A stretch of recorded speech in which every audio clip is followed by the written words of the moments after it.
Good afternoon, everyone.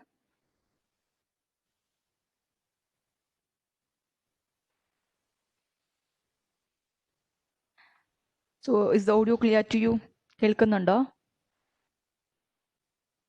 Background disturbance ഒന്നുമില്ലല്ലോ? So, can we start our today's session? So, before start, just a minute.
Okay, I hope the audio is clear to you. Krishnapriya, audio clear അല്ല എന്നാണോ?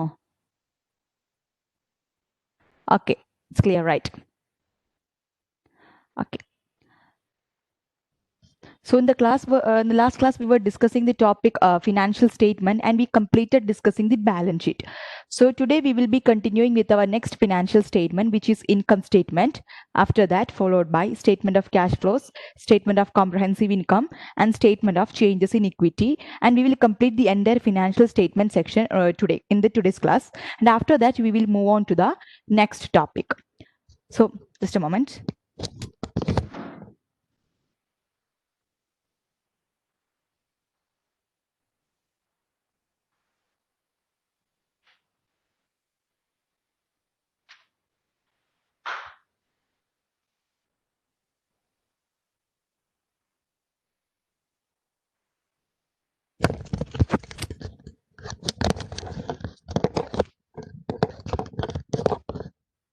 Okay.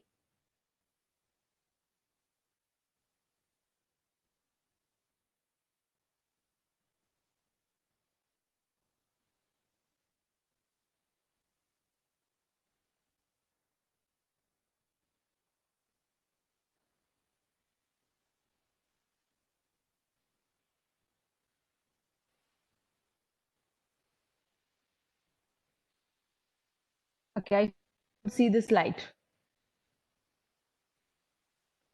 കാണാൻ പറ്റുന്നുണ്ടോ? Are you able to see the PowerPoint? Yes, okay. So today we will be continuing with the topic income statement. So,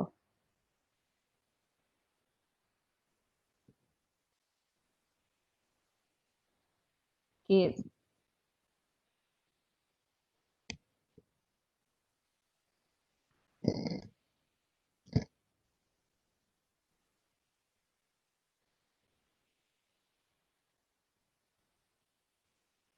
So, yeah.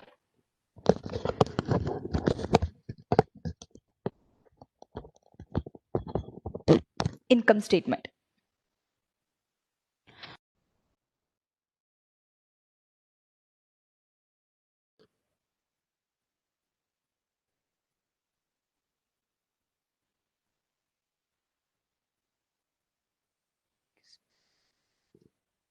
Okay.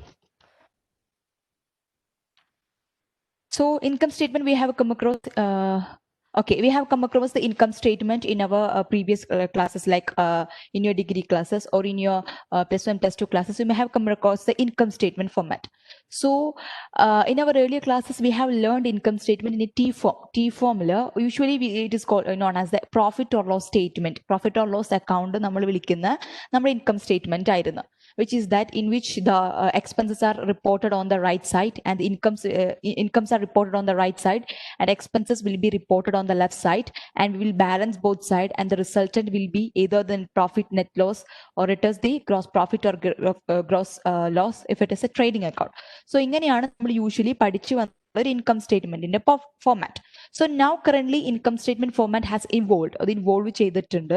And due to the nature of the business അനുസരിച്ചിട്ട്, complexities of the business അനുസരിച്ചിട്ട്, the nature of the various items, revenues in ആയാലും expenses in ആയാലും, the nature is different. So because of there is a difference in the nature of the revenues, incomes, gains, and the size of operations of the business is very large, and the areas of operations are large, due to which there are various types of revenues, incomes, gains, losses ഒക്കെ ഉണ്ട്. So in order to incorporate all these items, our income statement format has done to a various evolution, and it is now in an format. Usually ഒരു vertical formatലാണ് നമ്മളിപ്പോൾ income statementനെ represent ചെയ്യുന്നുണ്ടാവുക. So what is this income statement? So this income statement is a statement which reports the result of a company's operations during a given period of time. ഒരു given period of time ഒരു കമ്പനിയുടെ ഓപ്പറേഷൻസിൽ നിന്ന് ഉണ്ടാകുന്ന result. What is the result obtained? So these results are reported through an income statement. And what does this income statement provide its users? We know that we prepare the financial statements in order to provide information to various stakeholders of the business. So what does this income statement provide to its users? It provides information that will help them in predicting the amounts, timing, and uncertainty or certainty of future cash flows. Future cash flows in a particular information എന്തുമായി ബന്ധപ്പെട്ടിട്ടുള്ളത്? Relating to the amounts, relating to the timing in which time it is occurring, and the uncertainty അല്ലെങ്കിൽ prospects for future cash flows. ഫ്യൂച്ചറിലുള്ള cash flows in the prospects, the chances of generating cash flows. ഇതിനൊക്കെ പറ്റിയിട്ടുള്ള informations യൂസേഴ്സിന് provide ചെയ്യുന്നുണ്ട് income statement. And the income statement is actually created on a basis.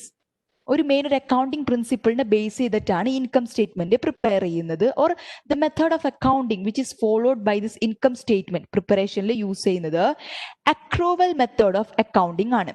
Usually we have two ways of accounting, which is cash basis accounting and accrual basis accounting. Cash basis cash കിട്ടിയ we will record it as revenue or income. Cash പോയ we will record it as expense or loss. So that is it, cash basis. But in accrual method, cash alla main. Accrue, what is it applicable for the current period? Whether it is received in cash or not received in cash doesn't matter. If it is applicable to the current period, your period applicable ആയിട്ടുള്ളതോ, whether the revenue is earned during this period, or whether the revenue is realizable in the period, or whether the expense is incurred for this current period, അത് മാത്രമേ നമ്മൾ നോക്കുള്ളൂ. If it is the revenue for the current period, it will be statement. If it is a revenue that is to be incurred in the current period, as expense that is to be incurred in the current period, we will report it in the income statement, which means that accrual is the basis of accounting, not whether a receipt of cash or payment of cash. Cashil payment നടത്തുക അല്ലെങ്കിൽ cash receive ചെയ്യുക എന്നുള്ളതല്ല. Accrue, whether it is applicable for the current period, is the sole basis on which the income statement is prepared. And the income statement gives the results of operations for a period of time. And yesterday we have learned the balance sheet. It reports the financial results or position of the organization at a point in time. ഒരു particular point ആണ് പറഞ്ഞതെങ്കിൽ this income statement is for a period of time. ഒരു പീരീഡിലോട്ടാണ്. Suppose if the financial year 1 year ആണെങ്കിൽ the income statement will report the results for that year. അതൊരു monthly prepare ചെയ്യാം, ആ ഒരു മന്തിലെ നമ്മുടെ financial results ആയിരിക്കും. Quarterly prepare ചെയ്യാം, weekly prepare ചെയ്യാം. So what ever it may B for that particular period of time, this income statement reports the related results of the financial transactions. Okay, clear?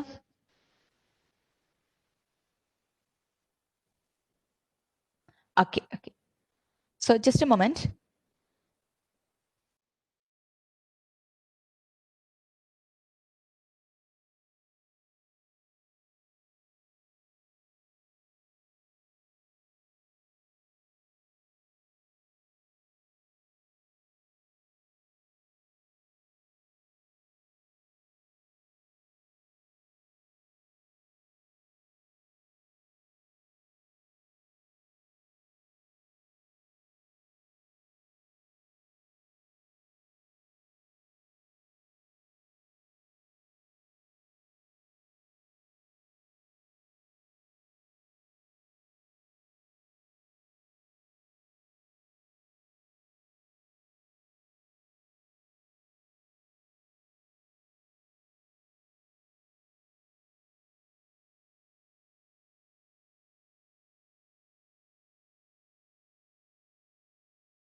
uh,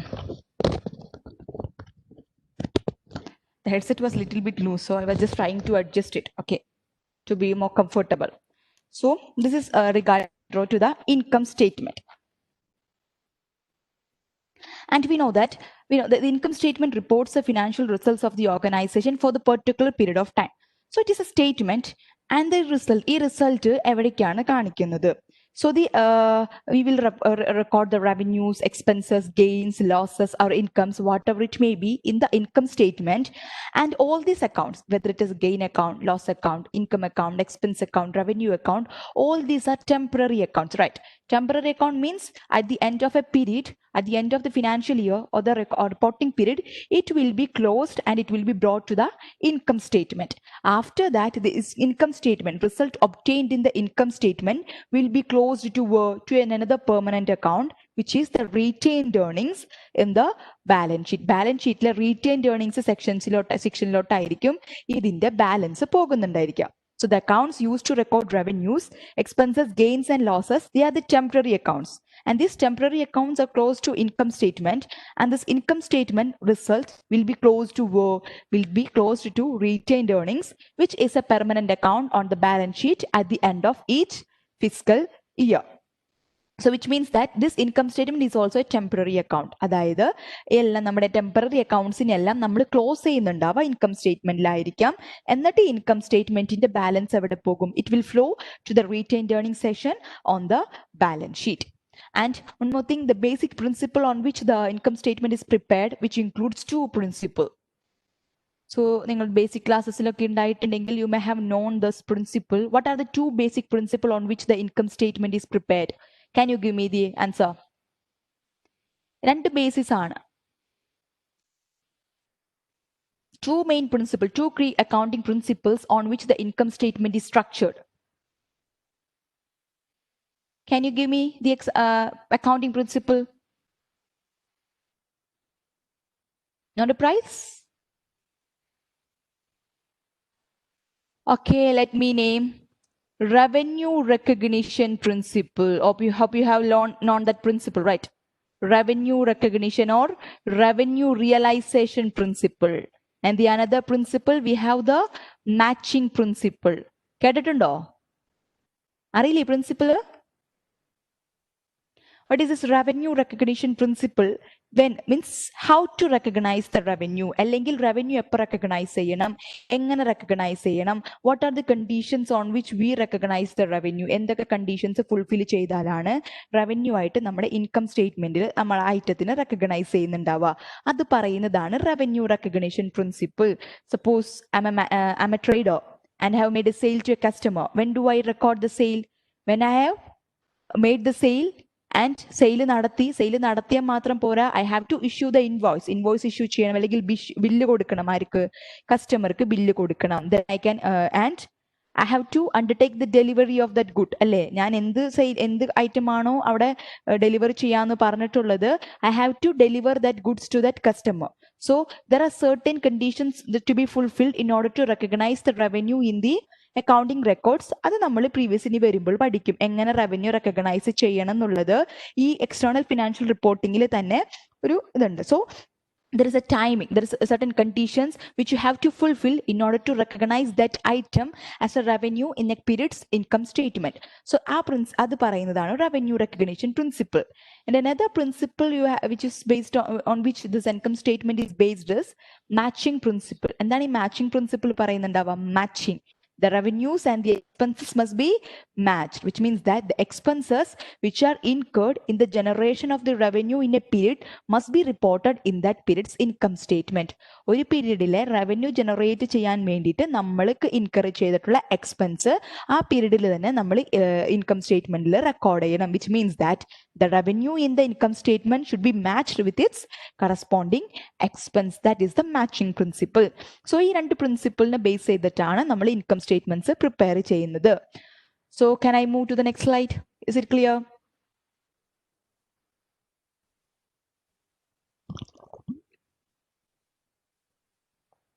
Okay.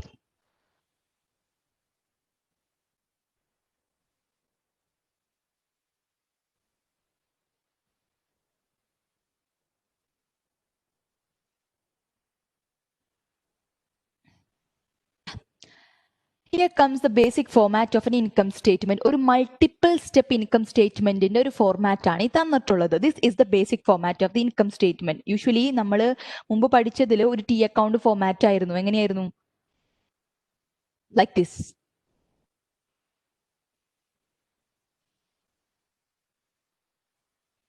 അല്ലേ? ഇങ്ങനെ ഒരു format ആയിരുന്നു. Yeah, here you could represent expense-ഉം ഇവിടെ income represent ചെയ്യും അതിന്റെ ഒരു trading and profit or loss statement എന്നുള്ളതായിരുന്നു നമ്മൾ പഠിച്ചിരുന്നത് അല്ലേ. ഇവിടെ ഇൻകംസ് ഉണ്ടായിരിക്കും, എക്സ്പെൻസ് ഉണ്ടായിരിക്കും, ഇൻകംസ് ഒക്കെ ഇവിടെ എഴുതും, എക്സ്പെൻസ് ഒക്കെ ഇവിടെ എഴുതും. ജസ്റ്റ് ഒരു അക്കൗണ്ട് ഫോർമാറ്റിലാണ് നമ്മൾ അതിനെ പ്രിപ്പയർ ചെയ്തിട്ടുള്ളത്. And this income statement is not an account. അതൊരു അക്കൗണ്ട് അല്ല, it is a statement which represents the financial results of an organisation. ഒരു പീരീഡിലത്തെ ഓർഗനൈസേഷന്റെ ഫിനാൻഷ്യൽ റിസൾട്ട്സിനെ റെപ്രസെന്റ് ചെയ്യുന്ന ഒരു സ്റ്റേറ്റ്മെന്റ് ആണ്. It is not an account. So I would using it as profit or loss account എന്നുള്ളത് account. Don't use that word. അത് usually നമ്മുടെ accounting ടേംസിലും it is not much acceptable അല്ല. So don't use it. Profit or loss statement or tell it as an income statement or a statement of income, whatever it may be, use it. So what is it? Sales or service revenue. ഒരു business may be sales ആയിരിക്കാം, products sale ആയിരിക്കാം, അല്ലെങ്കിൽ റെന്ററിങ് of service ആയിരിക്കാം. So the main business operations വഴി കിട്ടുന്ന revenue, that is ആ ഒരു ഇൻകത്തിനെയാണ് നമ്മൾ റവന്യൂ എന്ന് റെപ്രസെന്റ് ചെയ്യുന്നുണ്ടാവുക. Whether it could be sales or providing services, whatever it may be, the income earn by selling of goods or products or renting of services, that revenue, sales or service revenue, less cost of goods sold, a cost, we will get the gross profit. And from that selling, general and administration expenses, correctumbo, what we get? Operating income. From that we have to deduct what? Interest, non-operating ആയിട്ടുള്ള items നമ്മൾ adjust ചെയ്യണം. Interest and dividend income, add. Interest expense, less. Non-operating gains or losses ഉണ്ടെങ്കിൽ add or minus, adjust it. We will get income from continuing operations before income tax. From that, deduct income tax. You will get income from continuing operations. Adinishesham, discontinued operations in the adjustment. Gain or loss from operations of discontinued component and income tax benefit on the discontinued component. Adjust a benefit അല്ലെങ്കിൽ expense. We will get the net income. So ഈ format എന്താണെന്ന് detailed ആയിട്ട് നിങ്ങൾ നമ്മൾ ഓരോ items എടുത്തിട്ട് പഠിക്കും. Don't worry. So this is a basic format of a multi-step income statement. Usually നമ്മൾ income statement രണ്ട് രൂപത്തിൽ പറയും. A single step income statement and a multi-step income statement. Single step income statementൽ one step ഉള്ളൂ. എന്താണിത്? Add up all revenues, from all revenues deduct all expenses. Nothing. അതിന് operating എന്നോ non operating എന്നോ അങ്ങനെ പ്രത്യേകിച്ച് തരംതിരിവൊന്നുമില്ല. മൾട്ടിപ്പിൾ സ്റ്റെപ്പ് ആണെങ്കിലോ നമ്മൾ ഓരോന്നിനും ഓരോ കാറ്റഗറൈസ് ചെയ്തിട്ടുണ്ട്. Operating income, gross profit, net income, income from continuing operation, അങ്ങനെ പറഞ്ഞിട്ട് നമ്മൾ ഓരോ കാറ്റഗറി മൾട്ടിപ്പിൾ സ്റ്റെപ്പ് ആയിട്ടാണ് നമ്മൾ ഇൻകം കണ്ടെത്തുന്നത്. So this is a multi step income statement format.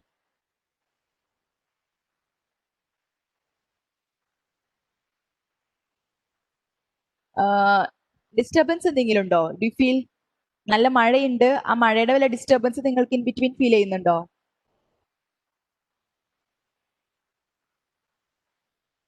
Okay, clear ആണല്ലേ? No disturbance. Okay okay.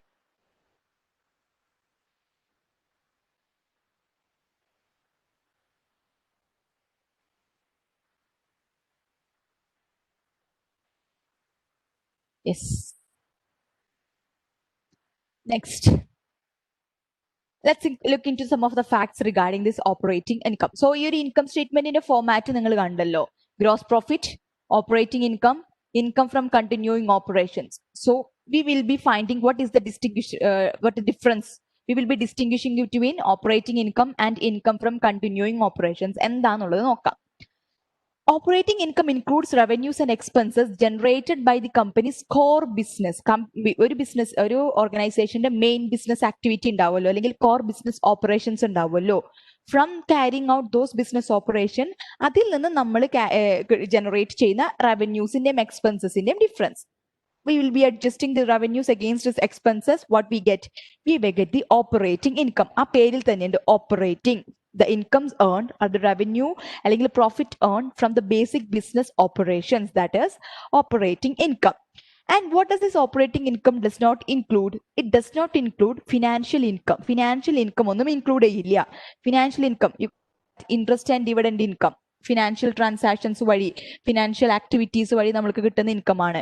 Interest എക്സ്പെൻസും non operating ആയിട്ടുള്ള കാര്യങ്ങൾ. It is not included in the operating income. That is interest expense, also called provision for income taxes. Nor does it include non-operating gains and losses or gains and losses on discontinued operations. So operating income നമ്മുടെ basic business ഓപ്പറേഷൻസിൽ നിന്ന് കിട്ടുന്ന profit മാത്രമേ include ആവുള്ളൂ. ആ റവന്യൂസും എക്സ്പെൻസസും മാത്രമേ consider ചെയ്യുന്നുള്ളൂ. Financial ആയിട്ടുള്ള ഇൻകവും financial ആയിട്ടുള്ള എക്സ്പെൻസസും like interest and dividend income, interest expense and non-operating gains or losses, ആ കാര്യങ്ങളൊന്നും നമ്മൾ എന്തിൽ ഇൻക്ലൂഡ് ചെയ്യുന്നില്ല? ഓപ്പറേറ്റിംഗ് ഇൻകത്തിൽ ഇൻക്ലൂഡ് ചെയ്യുന്നില്ല. And come forward. What is income from continuing operation? ആ പേരിൽ തന്നെയുണ്ട് continuing operations.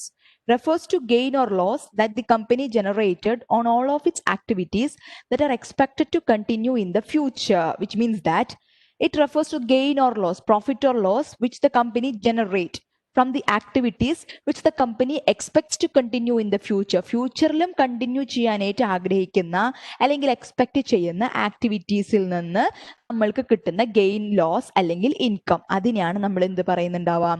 Income from continuing operation. അപ്പൊ ഫ്യൂച്ചറിൽ കണ്ടിന്യൂ ചെയ്യാനായിട്ടുള്ള ആക്ടിവിറ്റീസ്. ഇപ്പോൾ suppose a company is having 3 divisions A, B and C. 3 ഡിവിഷൻസിൽ the company is planning to liquidate C ഡിവിഷനെ sell off ചെയ്യാനോ ലിക്വിഡേറ്റ് ചെയ്യാനോ അല്ലെങ്കിൽ ടെർമിനേറ്റ് ചെയ്യാനോ തീരുമാനിക്കാന്ന് വിചാരിക്കാം. So the company is only expecting to carry out A and B division. ഈ A ഡിവിഷനും ബി ഡിവിഷനും മാത്രമേ ഫ്യൂച്ചറിൽ ക്യാരി ഓൺ ചെയ്യാൻ ഉദ്ദേശിക്കുന്നുള്ളൂ. The company is wishing to sell that C ഡിവിഷനെ വിൽക്കാൻ വേണ്ടിയിട്ടാണ് ഉദ്ദേശിക്കുന്നുണ്ടാവുക. So this income from continuing operations involves that income or loss from the segments or from the activities which the company wishes to continue in the future. അപ്പോൾ നമ്മുടെ A ഡിപ്പാർട്ട്മെന്റിന്റെയും B ഡിപ്പാർട്ട്മെന്റിന്റെയും വരും. C department എന്താണ്? We are not expecting to continue in the future, we are proposing it to sell it right now. So അത് നമ്മൾ include ചെയ്യില്ല. It is called income from continuing operations to distinguish it from gains and losses on discontinued operation. So continuing operations ഉണ്ട്, discontinuing operations ഉണ്ട്. നമ്മൾ continue ചെയ്യേണ്ടെന്ന് തീരുമാനിച്ച operations ഉണ്ട്. അതിൽ നിന്ന് നമ്മൾ വേർതിരിക്കാൻ വേണ്ടിയിട്ടാണ് ഇൻകം ഫ്രം കണ്ടിന്യൂയിങ് ഓപ്പറേഷൻസ് എന്ന് നമ്മൾ പറയുന്നുണ്ടാവുക. That is income from continuing operation. So, income from continuing operations does include financial income and financial expense and non-operating gains and losses in addition to revenues and expenses generated by the company's core business. അതായത് in addition to the operating income, what does this income from continuing operation include? It includes financial income, financial expense and what? Non-operating gains or losses. Operating ഇൻകത്തിന്റെ കൂടെ ഈ പറഞ്ഞിട്ടുള്ള financial ഇൻകവും financial എക്സ്പെൻസും non operating ഗെയിൻസും ലോസസും adjust ചെയ്തിട്ട് നമ്മൾക്ക് കിട്ടുന്ന ഫിഗർ ആണ് income from continuing operations.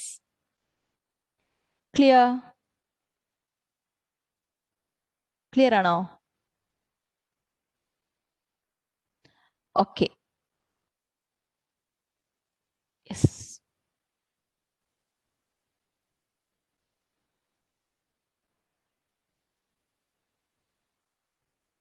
And what is this discontinued operation? അതായത് നമ്മൾ ഫ്യൂച്ചറിൽ കണ്ടിന്യൂ ചെയ്യാനായിട്ട് ആഗ്രഹിക്കാത്ത ആക്ടിവിറ്റീസ് ആണ് നമ്മൾ ഡിസ്കണ്ടിന്യൂഡ് ഓപ്പറേഷൻസിൽ പെടുത്തുന്നുണ്ടായിരിക്കുക. Okay. Next, elements of the income statement. As we said about the elements of the balance sheet, എന്തൊക്കെ ഉണ്ടായിരുന്നു? അസറ്റ്സ് ആതോ, ലയബിലിറ്റീസ് ആതോ, ഇക്വിറ്റീസ് ആതോ? എലമെന്റ്സ് എന്ന് ഉദ്ദേശിക്കുന്നത് എന്തൊക്കെ കാര്യങ്ങളാണ് ആ സ്റ്റേറ്റ്മെന്റിൽ നമ്മൾ റെപ്രസെന്റ് ചെയ്യുന്നുണ്ടാവുക, അതാണ്. So, income statement elements എന്ന് പറയുമ്പോൾ what all things are represented in the income statement will be the elements of the income statement. എന്തൊക്കെയുണ്ട്? We have revenues, gains, and what? Losses, expenses. These are the elements of the income statement. First one, revenues. Revenues represent inflows of assets or reduction in liabilities. Inflows or enhancements, right? Inflows of assets or reduction in liabilities as a result of what? Delivering goods or providing services that are the entity's main or central operations. എന്തൊക്കെയായിരിക്കും റവന്യൂസിൽ എന്തൊക്കെ ഉണ്ടായിരിക്കും? There may be inflows of assetന്റെ inflows അല്ലെങ്കിൽ enhancements to assetsന്റെ enhancement increase ആകാം. Settlement of liability settle ചെയ്യുന്നത് as a result of from where as a result of delivering of goods, delivering or producing goods, rendering service or other activities that constitute the entity's ongoing major or central operations. So അതാണ് revenue എന്ന് പറഞ്ഞിട്ടുണ്ടെങ്കിൽ കമ്പനിയുടെ main ആയിട്ടുള്ള ഓപ്പറേഷൻസിൽ നിന്ന് എന്തൊക്കെയായിരിക്കും ആ operations? It can be delivering goods or producing goods or rendering service or any other activity. ഏതാണ് ബിസിനസിന്റെ സെൻട്രൽ ഓപ്പറേഷൻ അല്ലെങ്കിൽ കോർ ഓപ്പറേഷൻ, ആ ഓപ്പറേഷൻസ് വഴി if there is an inflow of അസെറ്റിൽ ഇൻഫ്ലോ ഉണ്ടാവാണ്, എൻഹാൻസ്മെന്റ് ഓഫ് അസെറ്റ് ഉണ്ടാവാണ്, അല്ലെങ്കിൽ settlement of liabilities ഉണ്ടാവുകയാണെങ്കിൽ that represents what revenue. So revenues are the income the company earn from the main business operation. കമ്പനിയുടെ core business ഓപ്പറേഷൻസിൽ നിന്ന് ഉണ്ടാക്കുന്ന ഇൻകത്തിനെയാണ് എന്ത് പറയുന്നുണ്ടാവുക? Revenue എന്ന് പറയുന്നുണ്ടാവുക. അതിനെ കുറച്ചും കൂടെ ഒന്ന് ഡിഫൈൻഡ് ആയിട്ട് പറഞ്ഞു എന്ന് മാത്രമേ ഉള്ളൂ. Represents the inflows or other enhancements to assets or settlements of liabilities or reduction in liability.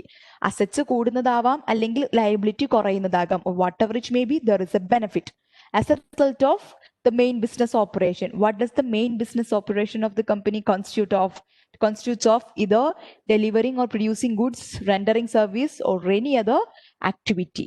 അതിൽ നിന്ന് നമ്മൾക്ക് കിട്ടുന്ന ഇൻകം, അതിനെയാണ് റവന്യൂ എന്ന് പറയുന്നുണ്ടാവുക. And we know that the revenue recognition principle, നമ്മൾ പറഞ്ഞു റവന്യൂ എന്താണെന്നറിയാം. And the revenue, when to recognize this revenue, എപ്പോഴായിരിക്കണം നമ്മളത് റവന്യൂ റെക്കഗ്നൈസ് ചെയ്യേണ്ടത് നമ്മുടെ ഇൻകം സ്റ്റേറ്റ്മെന്റ് എന്നുള്ളത്? There are various other conditions, ഒരുപാട് കണ്ടീഷൻസ് ഉണ്ട്. ആ കണ്ടീഷൻസ് ഒക്കെ സാറ്റിസ്ഫൈ ചെയ്താലേ, depending upon the nature of service, ഏത് നേച്ചർ ഓഫ് സർവീസ് ആണ്, ഏത് ടൈപ്പ് ഓഫ് പ്രൊഡക്റ്റ് ആണ്, അതിന്റെ കോണ്ടാക്ട് എങ്ങനെയാണ്, ട്രഡീഷൻ എങ്ങനെയാണെന്ന് നോക്കിയിട്ടൊക്കെ ആയിരിക്കും when to recognize the revenue എന്നൊക്കെ തീരുമാനിക്കുന്നുണ്ടാവുക.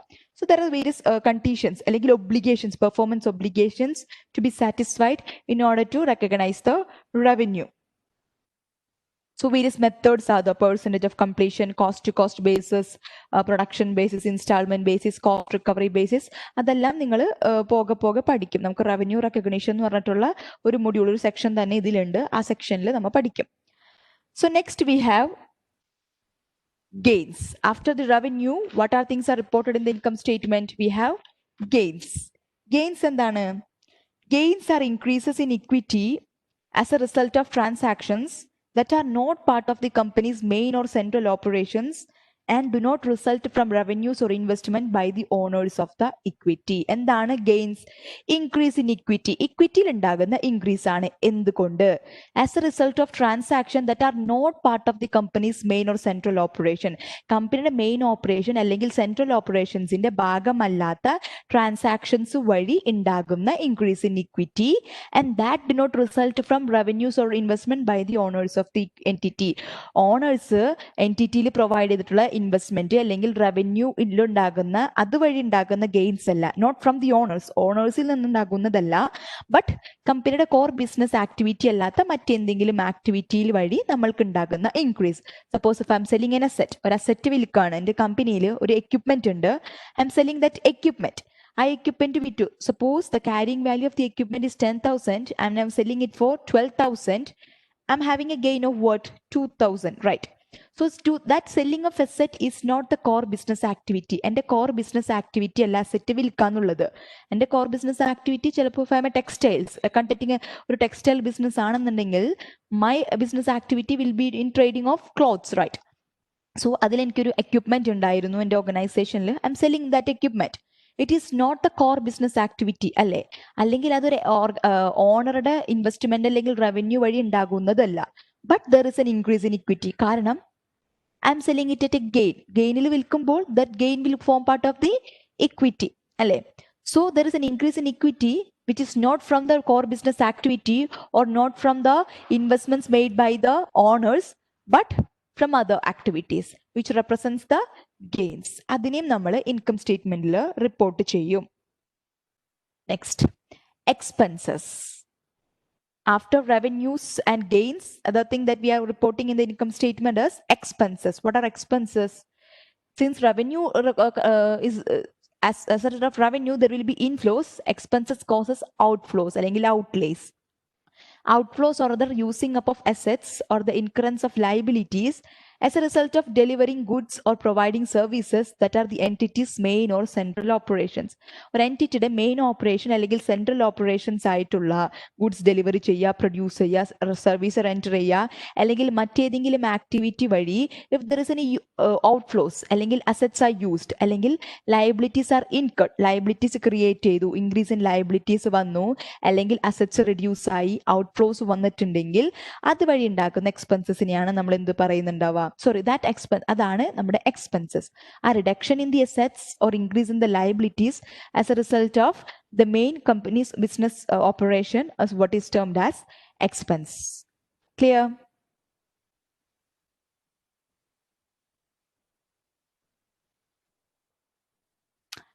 Okay. Then we have the losses. Losses എന്താ? Decrease. As gains is an increase in equity ആണെങ്കിൽ loss represents decrease in equity. From what? All else things are similar. What is that? Not from the main business operation or not from the expenses or distributions made to owners, but from other activities. അതായത് നേരത്തെ പറഞ്ഞ ഒരു example തന്നെ എടുക്കുക. Suppose the carrying value of the equipment that I'm selling is 10,000 and I'm selling it at 8,000. Here I am having a loss of 2,000. So that selling of asset is not the central business operations of mine, or it is not made as a result of any distributions or any expense met towards the owners. So it is from other activities which are not so common in the business. അതിനെയാണ് നമ്മൾ എന്ത് പറയുന്നുണ്ടാവുക? Losses എന്ന് പറയുന്നുണ്ടാവുക.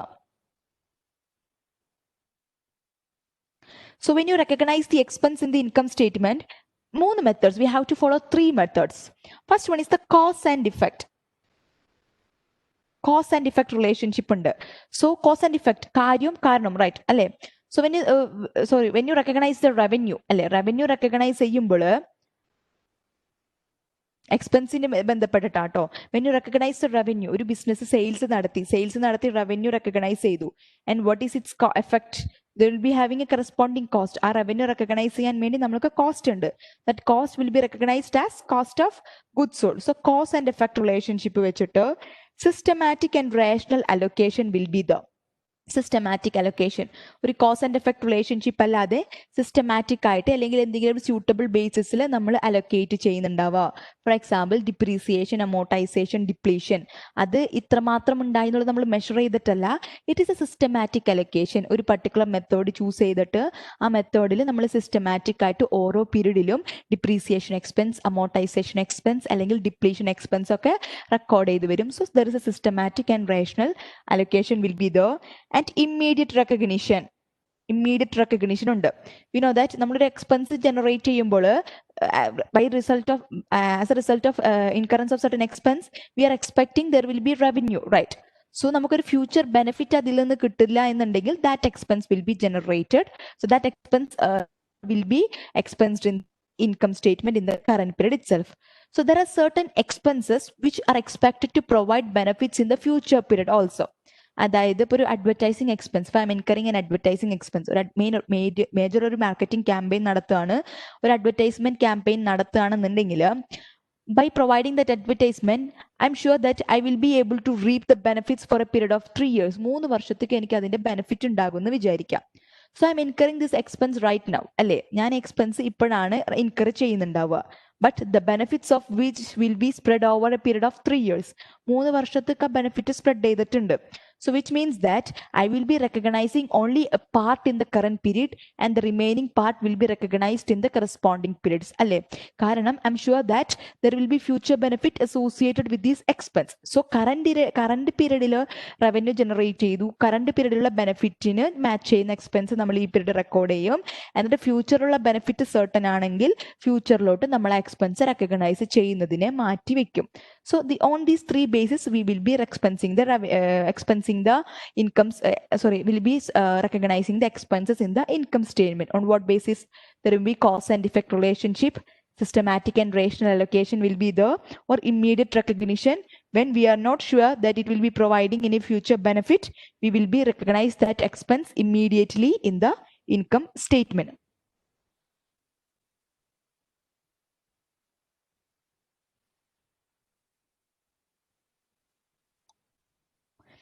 ഈ matching പ്രിൻസിപ്പിളിനെ തന്നെ നമുക്ക് expense recognition principle എന്നും കൂടെ പറയാം. Revenue recognition principle, expense recognition principle, or we could say matching principle. Both are the same ആണ്. The meaning by in which we use these terms are almost similar. Clear?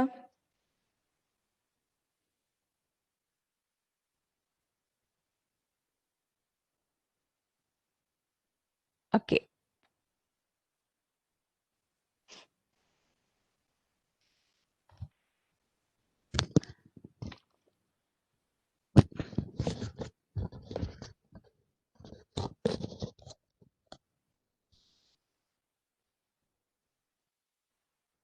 Okay.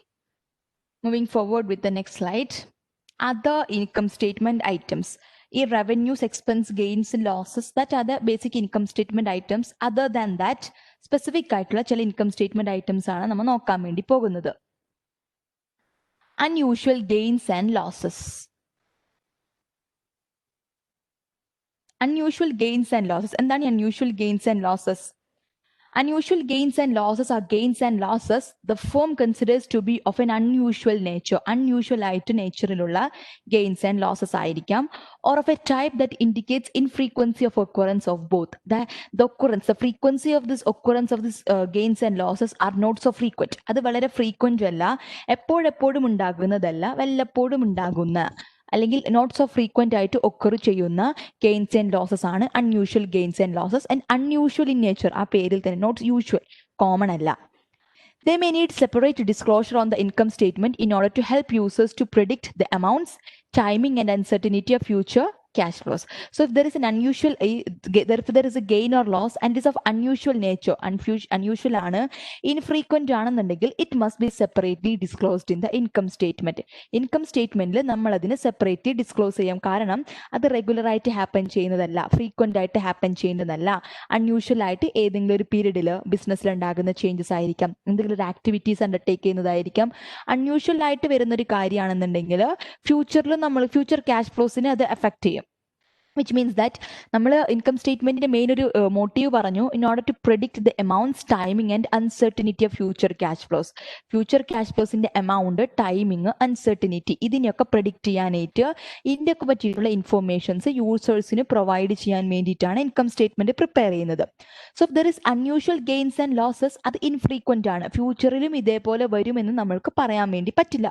Because ഇപ്പം ഉണ്ടായി എന്തെങ്കിലും ഒരു special event ഉണ്ടായി, എന്തെങ്കിലും പ്രത്യേക കാരണങ്ങൾ ഉണ്ടായത് കൊണ്ട് ഒരു ഗെയിനും ലോസ് ഉണ്ടായി, ഫ്യൂച്ചറിൽ ആ സെയിം കാരണം റിപ്പീറ്റ് ചെയ്യണമെന്നില്ല. So this must be separately disclose, separate ആയിട്ട് ഡിസ്ക്ലോസ് ചെയ്യണം in order to predict the amount, timing and certainty of the future cash flows with certainty. സെർട്ടനിറ്റിയോട് കൂടി ഇതൊക്കെ പ്രെഡിക്റ്റ് ചെയ്യണമെന്നുണ്ടെങ്കിൽ that must be separately disclosed. So here you have provided with an example of the unusual loss. Losses on inventory or other assets damaged in a fire and restructuring charges. So fire ഉണ്ടായി, ഒരു നമ്മുടെ ഒരു ഓർഗനൈസേഷനിൽ ഒരു fire ഉണ്ടായി, fire വഴിയിട്ട് നമ്മുടെ inventory മറ്റ് assets ഒക്കെ ഡാമേജ് ആയി പോയി. സോ അതുവഴി നമുക്ക് ഉണ്ടായിരിക്കാൻ ലോസ് ആയിരിക്കാം, അല്ലെങ്കിൽ വേറെ എന്തെങ്കിലും gains ഉണ്ടായിട്ടുണ്ടായിരിക്കാം.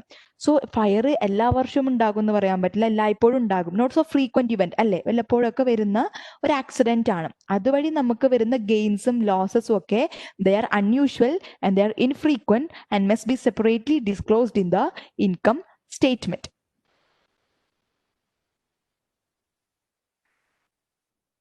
Clear?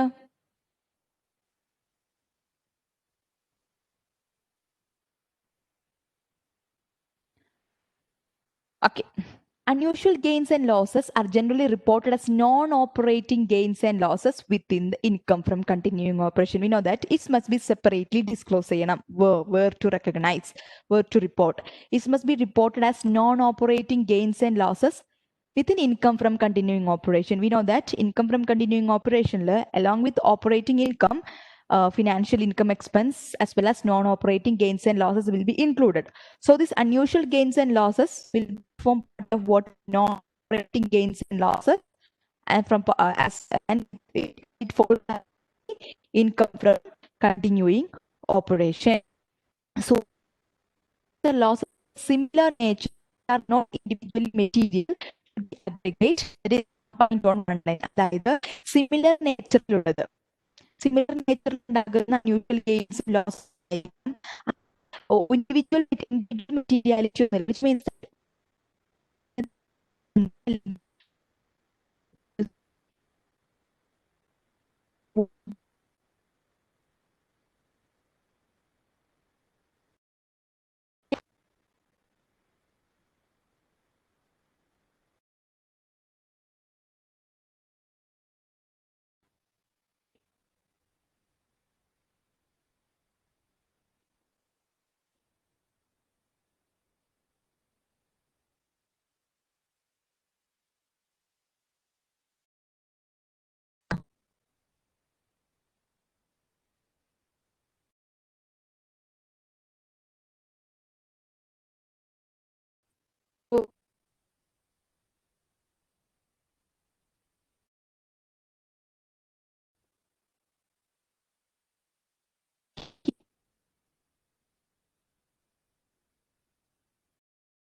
hello, can you hear me?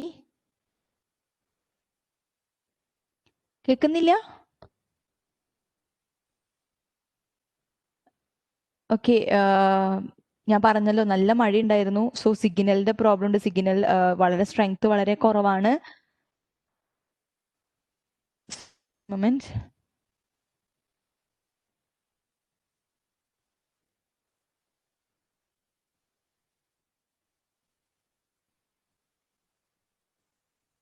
So just a moment.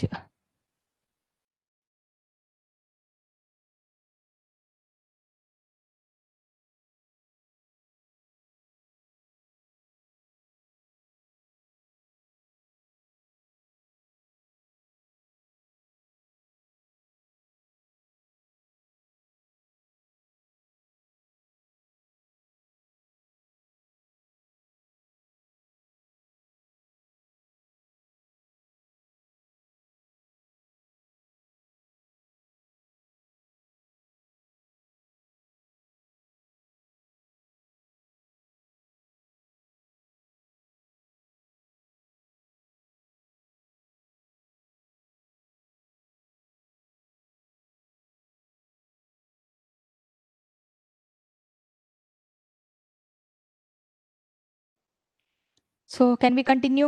Audible അല്ലേ?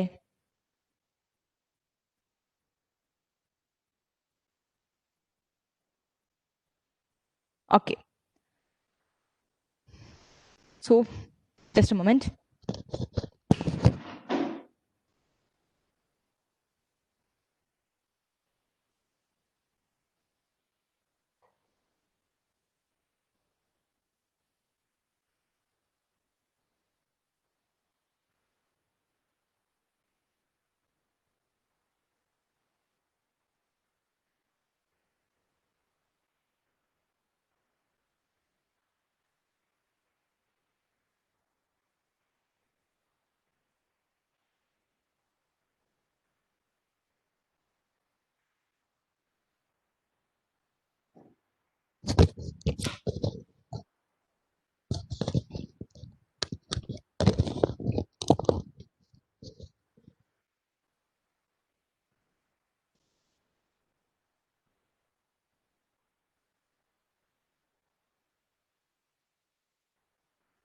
Okay. So അപ്പോൾ ഇൻഡിവിജ്വലി മെറ്റീരിയൽ അല്ലാത്ത ചില ഐറ്റംസ് ഉണ്ടായിരിക്കും, കോമൺ ആയിരിക്കും. അതായത് ഇപ്പോൾ ഫയർ കൊണ്ട് ഇൻവെന്ററിക്ക് നഷ്ടമുണ്ടായി, അല്ലെങ്കിൽ അസറ്റ്സ് നഷ്ടമുണ്ടായി ഉണ്ടെങ്കിൽ ഇൻഡിവിജ്വലി മെറ്റീരിയൽ അല്ല. ബിക്കോസ് കോസ് സെയിം ആയിരിക്കും, ബട്ട് ഒരുപാട് കുഞ്ഞു കുഞ്ഞു ഒരുപാട് നഷ്ടങ്ങൾ ഉണ്ടെങ്കിൽ അതിനെല്ലാത്തിനും നമ്മൾ സെഗ്രിഗേറ്റ് ചെയ്യണമെന്നില്ല. Which means that certain gains or losses അത് അൺയൂഷ്വൽ ആണെങ്കിലും സിമിലർ നേച്ചറിലുള്ളതാണെങ്കിൽ അതിനെ റിപ്പോർട്ട് ചെയ്യുമ്പോൾ വി കുഡ് അഗ്രിഗേറ്റ് ഇറ്റ്, മൊത്തം ഒരു ടോട്ടൽ ലോസ് ആയിട്ട് കാണിച്ചാൽ മതി, ഒരു വൺ ലൈൻ ആയിട്ട് കമ്പയർ ചെയ്താൽ മതി. അതിനെല്ലാത്തിനും loss on inventory, loss on assets, loss on അത് അങ്ങനെ പറഞ്ഞ് സെപ്പറേറ്റ് ചെയ്യണമെന്നില്ല. വി കുഡ് അഗ്രിഗേറ്റ് ഇറ്റ്, അതിനെല്ലാത്തിനെയും കമ്പൈൻ ചെയ്തിട്ട് ഒരു വൺ ലൈൻ ഐറ്റം ആയിട്ട് റിപ്പോർട്ട് ചെയ്യാവുന്നതാണ്. സോ അതെല്ലായ്പ്പോഴും വരണമെന്നില്ല. ജസ്റ്റ് ഒരു ഇവന്റ് കാരണം വന്ന അൺയൂഷ്വൽ ലോസ് ഇൻഡിവിജ്വലി മെറ്റീരിയൽ അല്ലാന്നുണ്ടെങ്കിൽ we could aggregate or we could combine all this and report it as one line item under the income from continuing operations. And if it is material loss ഉണ്ട്, അത് ഭയങ്കര material, individually material ആയിട്ടുള്ള losses ആണെന്നുണ്ടെങ്കിൽ we could report it separately. ഓരോ one line item ആയിട്ട് നമ്മൾ അതിനെ separate ചെയ്യാം. And must be disclosed in the notes to the financial statement. അത് ഫിനാൻഷ്യൽ സ്റ്റേറ്റ്മെന്റിന് നമ്മൾ നോട്ട്സ് പ്രിപ്പയർ ചെയ്യുമല്ലോ, അതിന്റെ കൂട്ടത്തിൽ നമ്മൾ അതിനെ ഡിസ്ക്ലോസ് ചെയ്യാം. So unusual gains and losses were to report. It forms part of non-operating gains and losses and reported under income from continuing operations. If it is individually material, report it as separate one line item. Segregate ചെയ്തിട്ട് report ചെയ്യാം. If it is not, all losses are not individually material, aggregate it and combine it and report as a one line item under the income from continuing operations. Clear?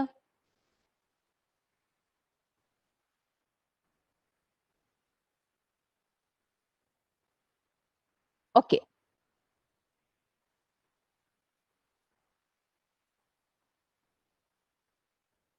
മുമ്പ് ഞാൻ പറഞ്ഞതാണെങ്കിലും voice break ആയപ്പോൾ നിങ്ങൾക്ക് അത് clear ആയോ? അത് ഞാൻ ഒന്നും കൂടെ പറയണോ?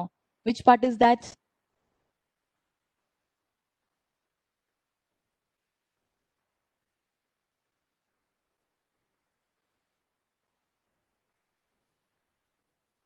ഓക്കെ, ഏതെങ്കിലും പാർട്ട് നിങ്ങൾക്ക് വോയിസ് ബ്രേക്ക് ആയപ്പോൾ മിസ് ആയിട്ടുണ്ടെങ്കിൽ ഓക്കെ ക്ലിയർ ആണല്ലേ?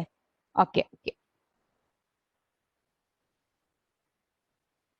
സോ ഹിയർ കംസ് അവർ മറ്റ് ഇൻകം സ്റ്റേറ്റ്മെന്റ് ഐറ്റത്തിലത്തെ മറ്റ് ഐറ്റമാണ് ഡിസ്കണ്ടിന്യൂഡ് ഓപ്പറേഷൻ. നമ്മൾ പറഞ്ഞു കണ്ടിന്യൂഡ് ഓപ്പറേഷൻ എന്താ? Which the firm expects to continue in the future, ഫ്യൂച്ചറിലും കണ്ടിന്യൂ ചെയ്യാനായിട്ട് ഉദ്ദേശിക്കുന്ന activities. Discontinued operation means the firm does not wish to continue it in the future. ഫ്യൂച്ചറിലും continue ചെയ്യാൻ ആഗ്രഹിക്കുന്നില്ല. A discontinued operation of an entity that has been or will be eliminated from the operations of the company. കമ്പനിയുടെ ഓപ്പറേഷൻസിൽ ഉണ്ടായിരുന്നതാണ്, but അത് നമ്മൾ eliminate ചെയ്യാൻ ഉദ്ദേശിക്കുന്നു അല്ലെങ്കിൽ ഓൾറെഡി എലിമിനേറ്റ് ചെയ്തു. ആ ഒരു ഓപ്പറേഷനെയാണ് നമ്മൾ ഡിസ്കണ്ടിന്യൂഡ് ഓപ്പറേഷൻ എന്ന് പറയുന്നുണ്ടാവുക. And what is the discontinued operation specifically called? It is defined as a disposal of a component or group of components either disposed of or held for sale. എന്താണ് disposal of A component അല്ലെങ്കിൽ group of component? ഒരു component ആയിരിക്കാം അല്ലെങ്കിൽ group of component ആയിരിക്കാം. അത് dispose ചെയ്തിട്ടുണ്ടായിരിക്കാം അല്ലെങ്കിൽ which is held for sale, sale ചെയ്യാൻ വേണ്ടി നമ്മൾ മാറ്റി വെച്ചേക്കുന്നതായിരിക്കാം.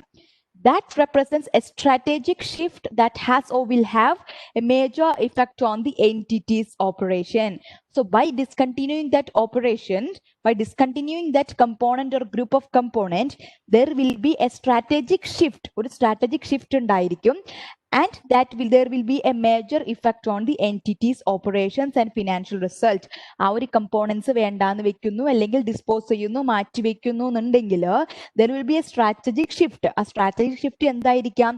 It will affect our operations and financial results very materially. Material ആയിട്ട് നമ്മുടെ എൻറ്റിറ്റിയുടെ ഓപ്പറേഷൻസിനെയും ഫിനാൻഷ്യൽ റിസൾട്ട്സിനെയും അത് മാറ്റും, അത് അഫക്റ്റ് ചെയ്യുന്നുണ്ട്. And what does this strategic shift? A strategic shift that has or will have a major effect on operations and financial results could include എന്തൊക്കെ disposing of operations in a major geographical area. കമ്പനിക്ക് ഒരുപാട് geographical areas, ഒരുപാട് ഏരിയാസിൽ operations ഉണ്ട്.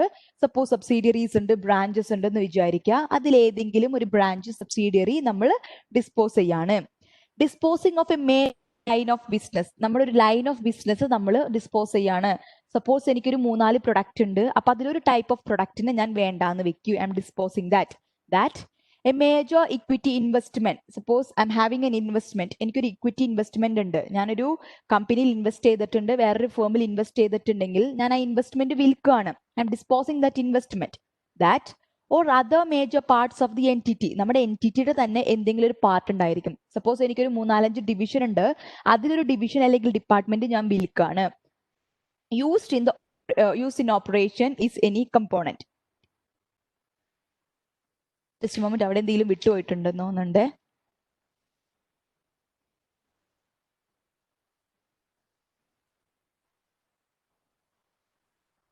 So that component is used in the operation. നമ്മൾ usually operate ചെയ്തിരുന്നതാണ്, but we discontinue to operate it.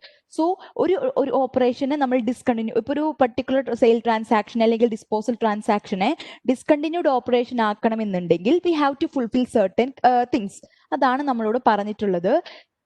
ആ ഒരു asset അല്ലെങ്കിൽ ആ ഗ്രൂപ്പ് ഓഫ് കമ്പോണൻസ് ആയിരിക്കണം അത് വിൽക്കുന്നത് അല്ലെങ്കിൽ ഹെൽപ്പ് ഫോർ സെയിൽ ആക്കുന്നത് വഴി നമ്മുടെ സ്ട്രാറ്റജിക് ഷിഫ്റ്റ് ഉണ്ടായിരിക്കണം. നമ്മുടെ എൻറ്റിറ്റിയുടെ ഓപ്പറേഷൻസിനെയും ഫിനാൻഷ്യൽ റിസൾട്ട്സിനെയും വളരെ മേജർ ആയിട്ട് അല്ലെങ്കിൽ വളരെ മെറ്റീരിയൽ ആയിട്ട് എഫക്ട് ചെയ്യണം. ആൻഡ് സ്ട്രാറ്റജിക് ഷിഫ്റ്റ് കമ്പനിയുടെ ഓപ്പറേഷൻസിൽ നിന്ന് ഫിനാൻഷ്യൽ റിസൾട്ടിനെയും വളരെ കാര്യമായ രൂപത്തിൽ ഇമ്പാക്ട് ചെയ്യുന്നുണ്ടായിരിക്കണം. There must be a strategic shift, and as a result of the strategic shift, our operations and financial results will be impacted on a major scale. So എന്തൊക്കെ ആയിരിക്കാം അത്? ഒരു ജോഗ്രഫിക്കൽ ഏരിയയിൽ ഒരു ഓപ്പറേഷൻ ഡിസ്പോസ് ചെയ്യുന്നതായിരിക്കാം, മേജർ ഒരു line of business dispose ചെയ്യുന്നതായിരിക്കാം, ഒരു equity investment dispose ചെയ്യുന്നതായിരിക്കാം, അല്ലെങ്കിൽ എൻറ്റിറ്റിയുടെ ഒരു പാർട്ട് ഡിസ്പോസ് ചെയ്യുന്നതായിരിക്കാം, അല്ലെങ്കിൽ held for sale ആക്കുന്നതായിരിക്കാം.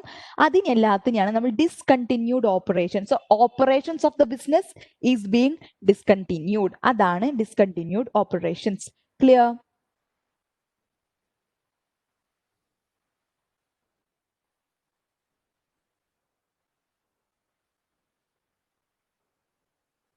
Okay. And all gains or losses incurred by the discontinued component are reported in the period in which the gain or loss occurred. ഏത് പീരീഡിലാണോ അല്ലെങ്കിൽ ആ ഒരു gain loss occur ചെയ്തിട്ടുള്ളത് വന്നിട്ടുള്ളത്, ആ ഒരു പീരീഡിൽ തന്നെ നമ്മൾ ആ ഡിസ്കണ്ടിന്യൂഡ് ഓപ്പറേഷൻസുമായി റിലേറ്റ് ചെയ്തിട്ടുള്ള ഗെയിൻസും ലോസസും റിപ്പോർട്ട് ചെയ്യുന്നു.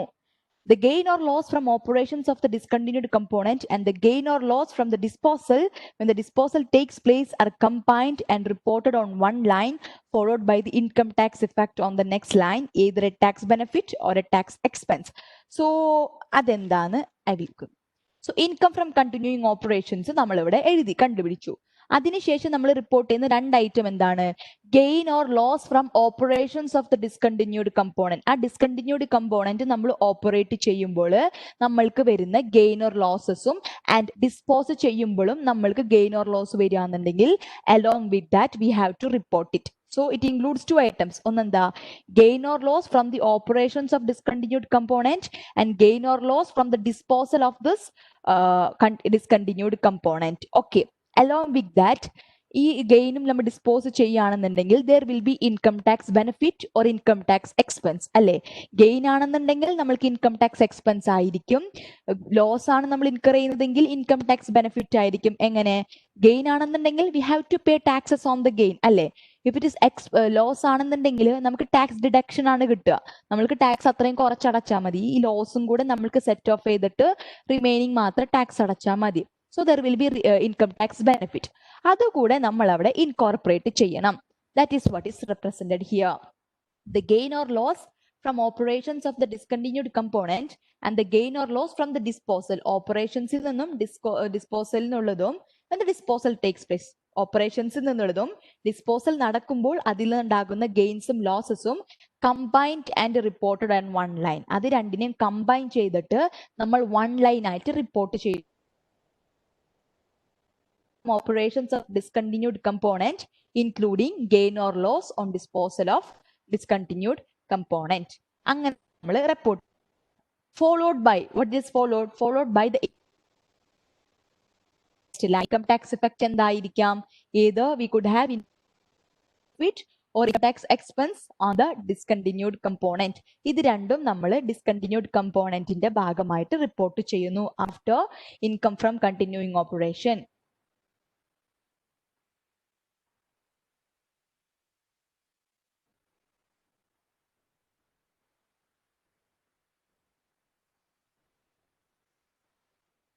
Clear? Okay.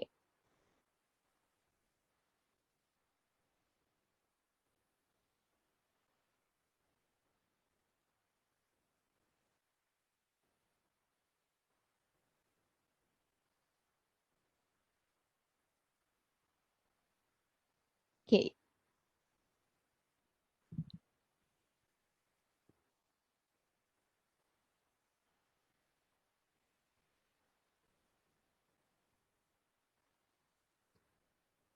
Hope you are clear with this format. ഇത് നമ്മുടെ ആദ്യം പഠിച്ച ഇൻകം സ്റ്റേറ്റ്മെന്റ് ഫോർമാറ്റിലുണ്ട്. ഗെയിൻ ഓർ ലോസ് അതിന്റെ ആ ഒരു ഭാഗമാണ്, ആ എക്സ്ട്രാക്ട് ആണ് നമുക്ക് അവിടെ കാണിച്ചു തന്നിരിക്കുന്നത്.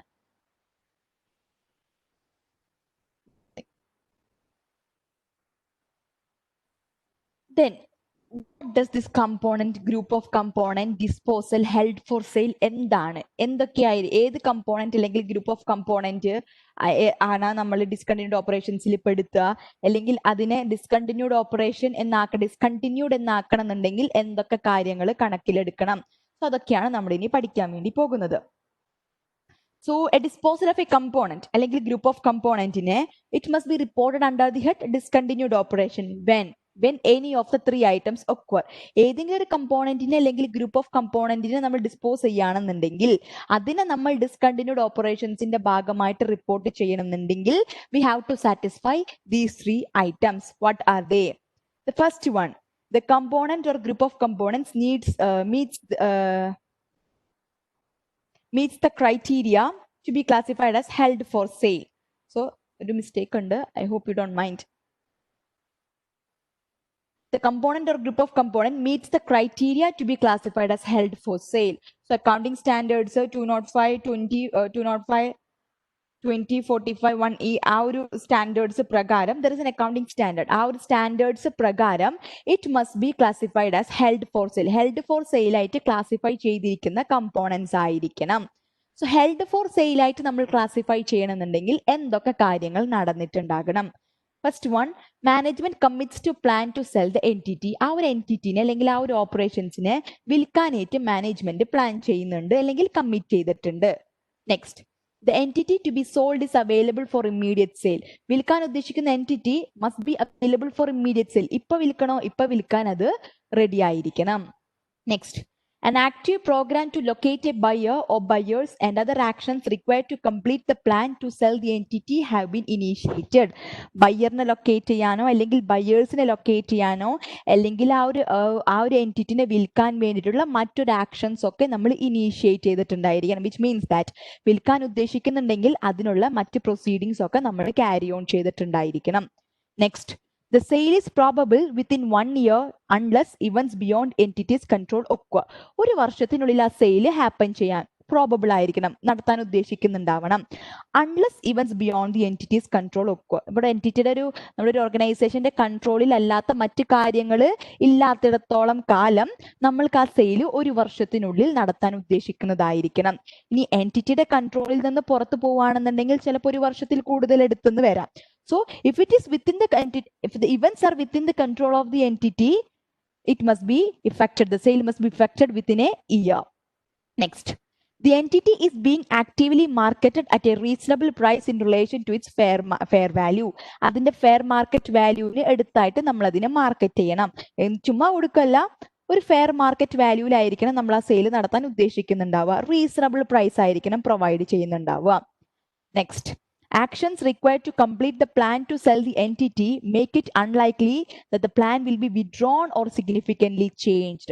നമ്മൾ പറഞ്ഞു വിൽക്കാൻ ഉദ്ദേശിക്കുന്നുണ്ടെങ്കിൽ വിൽക്കാൻ വേണ്ടിയിട്ടുള്ള മറ്റു കാര്യങ്ങൾ ആക്ടിവിറ്റീസ് ഒക്കെ നമ്മൾ അണ്ടർടേക്ക് ചെയ്യുമെന്ന് പറഞ്ഞു.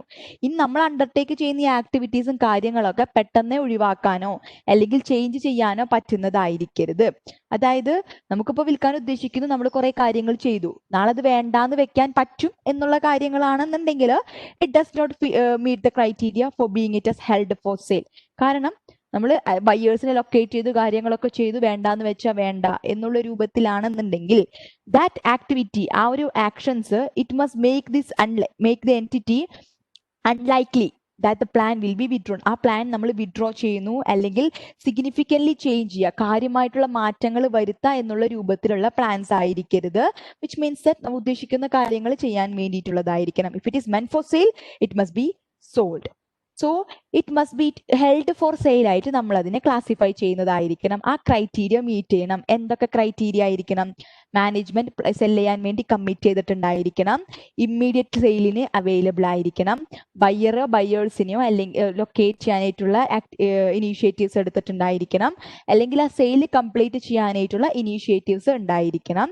That sale must be probable within A year if events are within the control of the organization, and it must be actively marketed at a reasonable price. ഒരു റീസണബിൾ പ്രൈസിലായിരിക്കണം നമ്മൾ ഇതിനെ മാർക്കറ്റ് ചെയ്യുന്നത്, അതിന്റെ fair വാല്യൂനോട് relate ചെയ്തിട്ടുള്ളത്.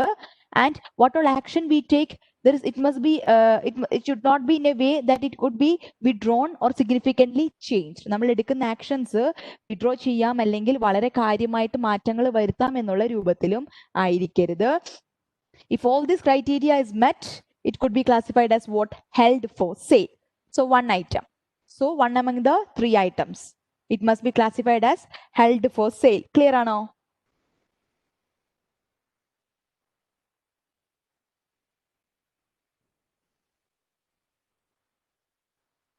Okay.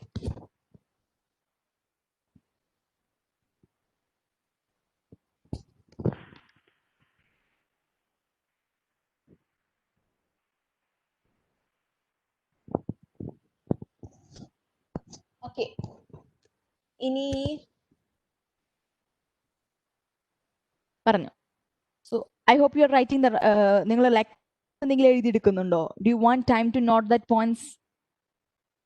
If you want time to note out the points, please tell me. I will wait for 1 or 2 minutes.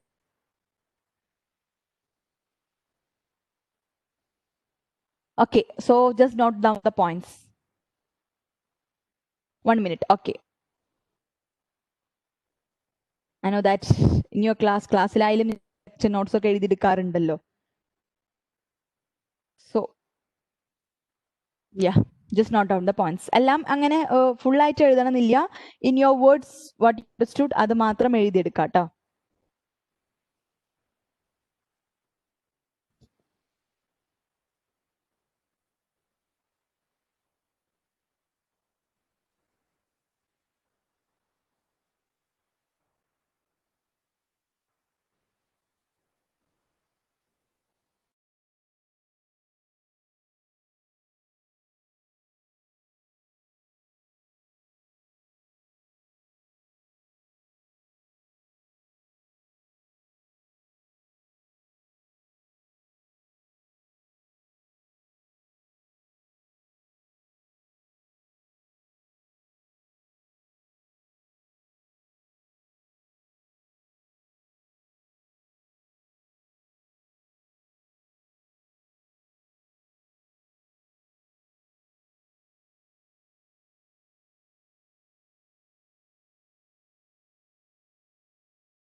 Okay. Move ചെയ്യല്ലേ? Yes. Next. First item കഴിഞ്ഞു. Next. The component or group of components is sold. അല്ലെങ്കിൽ ആ ഒരു നമ്മൾ held for sale ആയിട്ട് വെക്കുക. അല്ലാന്നുണ്ടെങ്കിൽ held for sale categorise ചെയ്തതായിരിക്കണം. അല്ലാന്നുണ്ടെങ്കിലോ the component or group of components is sold. അത് വിറ്റതായിരിക്കും. ഓൾറെഡി നമ്മളത് വിറ്റു. Next. The component or group of components is disposed of in a manner other than by sale, such as by abandonment or by distribution to owners in a spin-off. എങ്ങനെ അതിനെ discontinued component ആയിട്ട് കണക്കാക്കാൻ വേണ്ടി പറ്റും? ഒന്ന് held for sale ആക്കി നമ്മൾ held for sale ആയിട്ട് ക്ലാസിഫൈ ചെയ്തതാണെങ്കിൽ we could take it as a discontinued operation. ഇനി അത് ഇതാണെങ്കിൽ sold we could take it as discontinued operation. And the other thing, the component or group of components is disposed of in a manner other than by sale. Sale അല്ലാത്ത മറ്റേതെങ്കിലും മാനറിൽ, ഏത് മാനറിൽ? Such as by abandonment, നമ്മൾ ഉപേക്ഷിക്കുകയാണ്, അല്ലെങ്കിൽ by distribution to owners in a spin off, ഒരു spin off, corporate spin off. Hope you have learned in the section 2, part 2 section ബിയില് കോർപ്പറേറ്റ് ഫിനാൻസിൽ നമ്മൾ പഠിച്ചിട്ടുണ്ടായിരിക്കും. കോർപ്പറേറ്റ് റീസ്ട്രക്ചറിങ്ങിലൊക്കെ spin off, corporate spin off, which means that distribution to owners in a spin-off. Spin-off means, suppose I'm having എനിക്ക് ഒരു 3 department ഉണ്ട്. I'm an entity, I am having 3 divisions, A division, B division and C division. ഈ C ഡിവിഷനെ ഞാനൊരു separate company ആയിട്ട് form ചെയ്യാണ്. എൻ്റെ ഒരു ഓർഗനൈസേഷനിൽ നിന്ന് സെപ്പറേറ്റ് ചെയ്തിട്ട് ആ ഒരു സി ഡിവിഷനെ ഞാനൊരു വേറെ ന്യൂ കമ്പനി ആയിട്ട് ഫോം ചെയ്യുകയാണെന്നുണ്ടെങ്കിൽ that is A spin of. And ഈ സ്പിൻ ഓഫ് ചെയ്തിട്ടുണ്ടെങ്കിൽ ഈ സി ഡിവിഷനെ പുതിയൊരു കമ്പനിയാക്കി മാറ്റി. ഇപ്പൊ എന്റെ കമ്പനിയിൽ എ ഡിവിഷനും ബി ഡിവിഷനും ഉള്ളൂ, സി ഡിവിഷൻ പുതിയൊരു കമ്പനിയായിട്ട് മാറി. ഈ സി ഡിവിഷന്റെ ഷെയർസ്, ഓണർഷിപ്പ് എന്റെ കമ്പനിയിലെ, നമ്മുടെ കറന്റ് കമ്പനിയിലെ, എക്സിസ്റ്റിംഗ് കമ്പനിയിലെ ഓണേഴ്സിന് പ്രൊപ്പോർഷനേറ്റ് ആയിട്ട് നമ്മൾ വീതിച്ചു കൊടുക്കും. സോ അങ്ങനെ സ്പിൻ ഓഫ് വഴി നമ്മൾ എന്തെങ്കിലും കമ്പോണന്റോ ഗ്രൂപ്പ് ഓഫ് കമ്പോണന്റോ ഓണേഴ്സിന് ഡിസ്ട്രിബ്യൂട്ട് ചെയ്യുകയാണെന്നുണ്ടെങ്കിൽ that will also represent A discontinued operation. അത് ക്ലിയർ ആയോ? പോയിന്റ് ക്ലിയർ ആയോ? Spin of means in which N organisation is split ചെയ്യാണ് നമ്മൾ. ഒരു പുതിയ കമ്പനിയായിട്ട്, ഒരു ഡിവിഷനെ മാറ്റി ഒരു വേറൊരു പുതിയ കമ്പനി, അതിനെ മാത്രം ഒരു പുതിയ കമ്പനിയായിട്ട് ഫോം ചെയ്യുകയാണെന്നുണ്ടെങ്കിൽ, if it is a spin off പോലെയാണ് ചെയ്തിട്ടുള്ളതെങ്കിൽ, in the newly formed company the ownership, the equity, the share capital will be shared by the existing shareholders in proportionate ആയിട്ട് അവരതിനെ ഷെയർ ചെയ്യും. So in such A case ആ ഒരു സിയുമായിട്ട് relate ചെയ്തിട്ടുള്ള കമ്പോണൻസും group of കമ്പോണൻസും ഒക്കെ നമ്മൾ ട്രാൻസ്ഫർ ചെയ്യുമല്ലോ, and that is distributed to the owners. So അതിനെയും നമ്മൾ ഡിസ്കണ്ടിന്യൂഡ് ഓപ്പറേഷൻ ആയിട്ട് കണക്കിലാക്കും. Clear?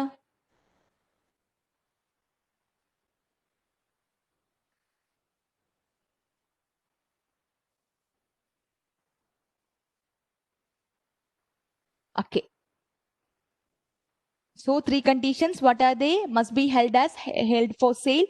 Held for sale the condition paranju. It must be sold or disposed of in a manner other than sale. Sale അല്ലാത്ത മറ്റേതെങ്കിലും മാനറിൽ നമ്മൾ അതിനെ dispose ചെയ്തതായിരിക്കണം.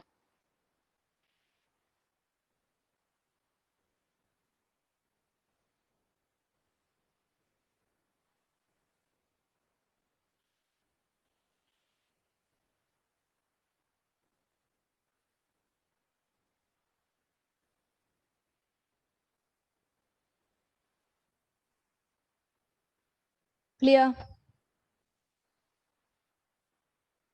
Can I move to the next slide? And the spin-off is a form of corporate divestiture. It results in a subsidiary or a division of the company becoming an independent company. Usually shares in the new company are distributed to the shareholders of the parent company on a pro rata basis. എന്താണ് spin-off എന്താണ്? If you want, you could take it down. I will provide you the spin-off എന്താണ്. If you are not studied, maybe നിങ്ങൾ part 2 പഠിച്ചിട്ടില്ല എന്നുണ്ടെങ്കിൽ, it is a form of corporate. ഞാൻ dictate ചെയ്ത് തന്നാ മതിയോ?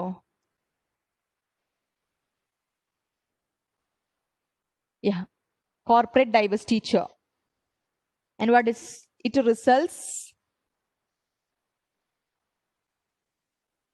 in a subsidiary or a division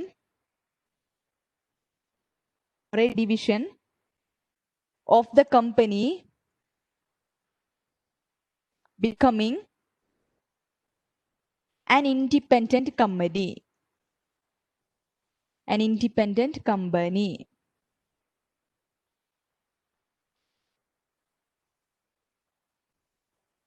And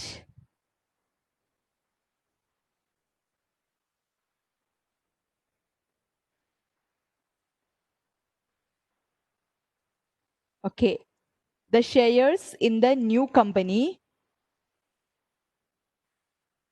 shares in the new company are distributed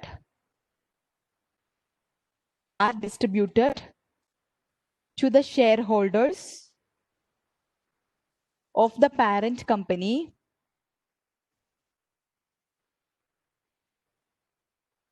on a pro rata basis.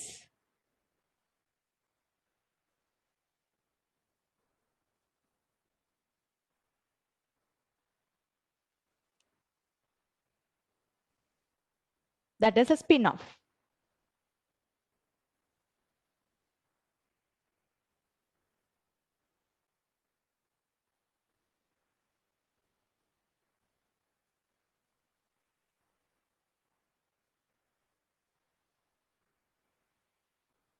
Okay.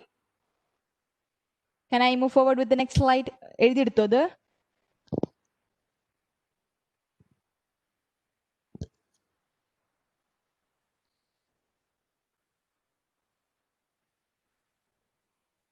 Yes.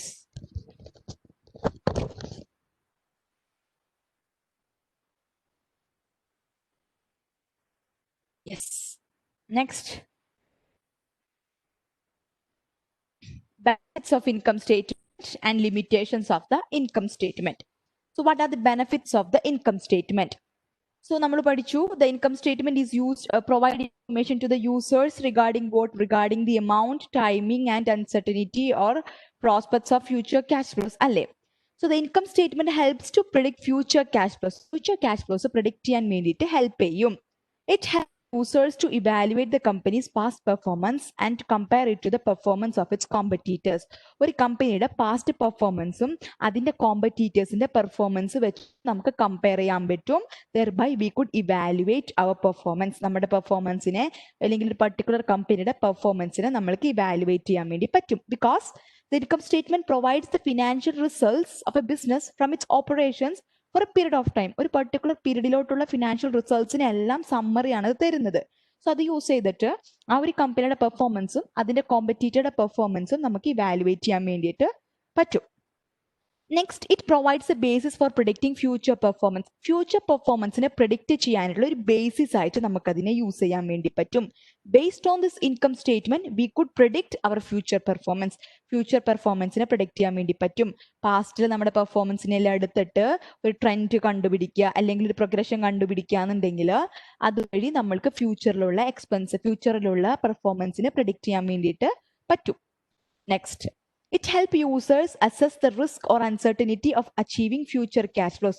Future cash flows achieve ചെയ്യുന്നതിന്റെ risk അല്ലെങ്കിൽ അൺസർട്ടനിറ്റിനെ എല്ലാം assess ചെയ്യാൻ വേണ്ടി പറ്റും.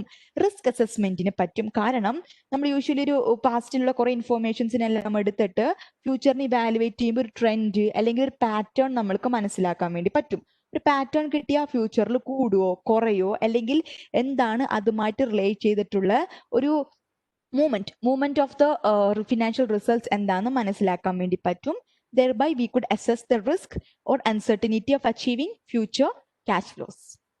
These are the benefits of income statement. Clear? Clear ആണോ? Yeah. So can I move forward with the next slide?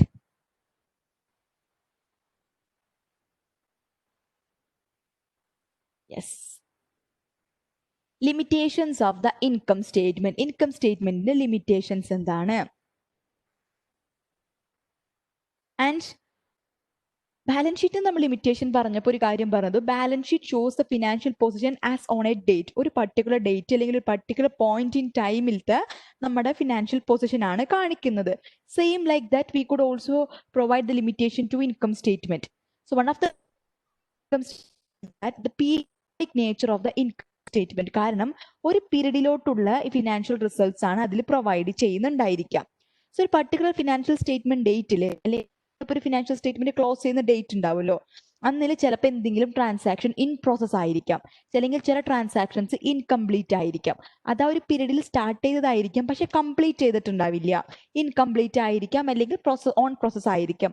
അങ്ങനത്തെ transactions ഒന്നും നമ്മൾ ഇൻകം സ്റ്റേറ്റ്മെന്റിൽ കാണിക്കില്ല. ബിക്കോസ് അത് കംപ്ലീറ്റ് ആയിട്ടില്ല. കംപ്ലീറ്റ് ചെയ്താൽ മാത്രമേ ആ ഒരു പീരീഡിലോട്ട് എഫക്ട് ചെയ്തു എന്ന് പറയാൻ വേണ്ടി പറ്റുള്ളൂ. അങ്ങനത്തെ ട്രാൻസാക്ഷൻസ് ഒന്നും നമ്മൾ കാണിക്കില്ല. And Therefore, net income for a period necessarily involves estimates that affect the company's performance for അങ്ങനെ പേരിൽ നമ്മൾ പ്രൊവൈഡ് ചെയ്യുന്ന നെറ്റ് ഇൻകം അല്ലെങ്കിൽ നെറ്റ് റിസൾട്ടിൽ ചില എസ്റ്റിമേറ്റ്സ് ഉണ്ടായിരിക്കും. കമ്പനിയുടെ പെർഫോമൻസിന് ഒരു പീരീഡിലോട്ടുള്ള കമ്പനിയുടെ പെർഫോമൻസിനെല്ലാം അഫക്റ്റ് ചെയ്യുന്ന എന്താ പറയുന്ന എസ്റ്റിമേറ്റ്സ് അതിൽ ഇൻക്ലൂഡ് ചെയ്തിട്ടുണ്ടായിരിക്കാം.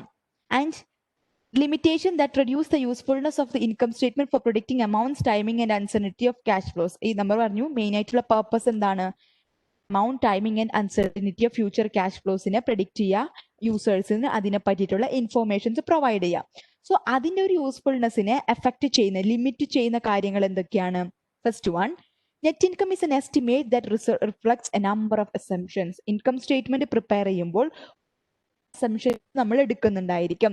റവന്യൂ ദിസ്, എക്സ്പെൻസ് ഇങ്ങനെയാണ്, അല്ലാന്നുണ്ടെങ്കിൽ ഡിപ്രീസിയേഷൻ പ്രൊവൈഡ് ചെയ്യുന്നതിലായാലും ഒരു സിസ്റ്റമാറ്റിക് അലൊക്കേഷൻ ആയിരിക്കും, റേഷണൽ അലൊക്കേഷൻ ആയിരിക്കും, കുറെ പ്രൊവിഷനും മറ്റു റിസർവ്സും കാര്യങ്ങളൊക്കെ ഉണ്ടെങ്കിൽ ഒരു എസ്റ്റിമേറ്റഡ് പെർസെൻറ്റേജ് ബേസിസിലായിരിക്കും നമ്മൾ അതിനെ പ്രൊവൈഡ് ചെയ്യുന്നുണ്ടായിരിക്കുക. സോ വേരിയസ് നമ്പർ ഓഫ് അസംഷൻസിനെ എല്ലാം റിഫ്ലക്ട് ചെയ്യുന്ന ഒരു എസ്റ്റിമേറ്റ് ആണ് നമ്മുടെ നെറ്റ് ഇൻകം എന്ന് പറഞ്ഞിട്ടുണ്ടെങ്കിൽ, ഇനി income numbers are affected by the accounting methods used. നമ്മൾ യൂസ് ചെയ്യുന്ന അക്കൗണ്ടിങ് മെത്തേഡ്സ് അനുസരിച്ചിട്ട് റിപ്പോർട്ട് ചെയ്യുന്ന ഈ ഇൻകം നമ്പേഴ്സ് മാറും. എത്ര ഇൻകം നമ്മളൊരു വർഷം റിപ്പോർട്ട് ചെയ്യണം എന്നുള്ളത് നമ്മൾ യൂസ് ചെയ്യുന്ന അക്കൗണ്ടിങ് മെത്തേഡ് അനുസരിച്ച് ഡിഫറെൻ്റ് ആയിരിക്കും.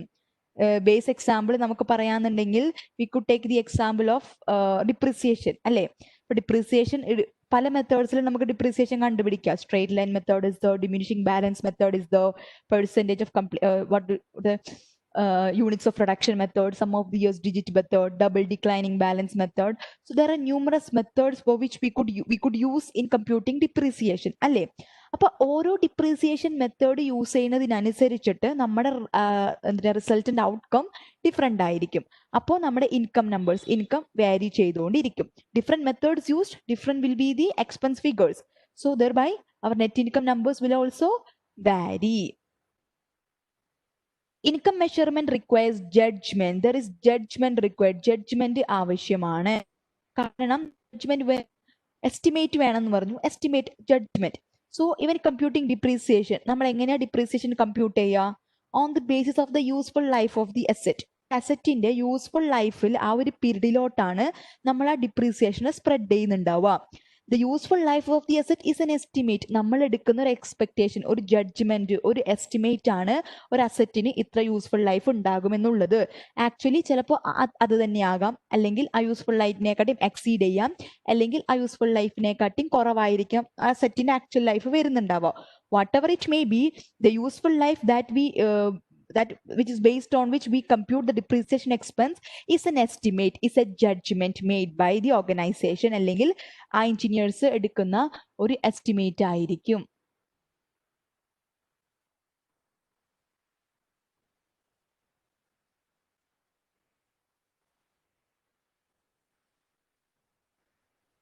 Okay. Items that cannot be measured reliably are not reported on the income statement. നമ്മൾക്ക് റിലയബിളി മെഷർ ചെയ്യാൻ പറ്റാത്ത ഐറ്റംസിനെ നമ്മൾ ഇൻകം സ്റ്റേറ്റ്മെന്റിൽ റിപ്പോർട്ട് ചെയ്യുന്നുണ്ട്. എക്സാമ്പിൾ, ഇപ്പൊ കസ്റ്റമർ സർവീസ്, പ്രൊഡക്റ്റ് ക്വാളിറ്റി, അല്ലെങ്കിൽ ബ്രാൻഡ് റെക്കഗ്നിഷൻ, ബ്രാൻഡ് വാല്യൂ, അതൊക്കെ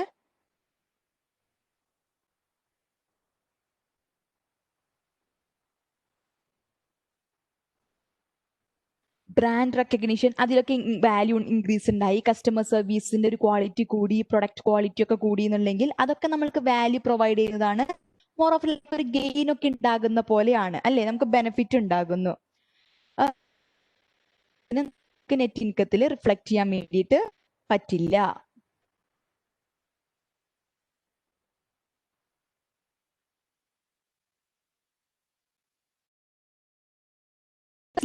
To reporting events. The income statement is limited to reporting events that produce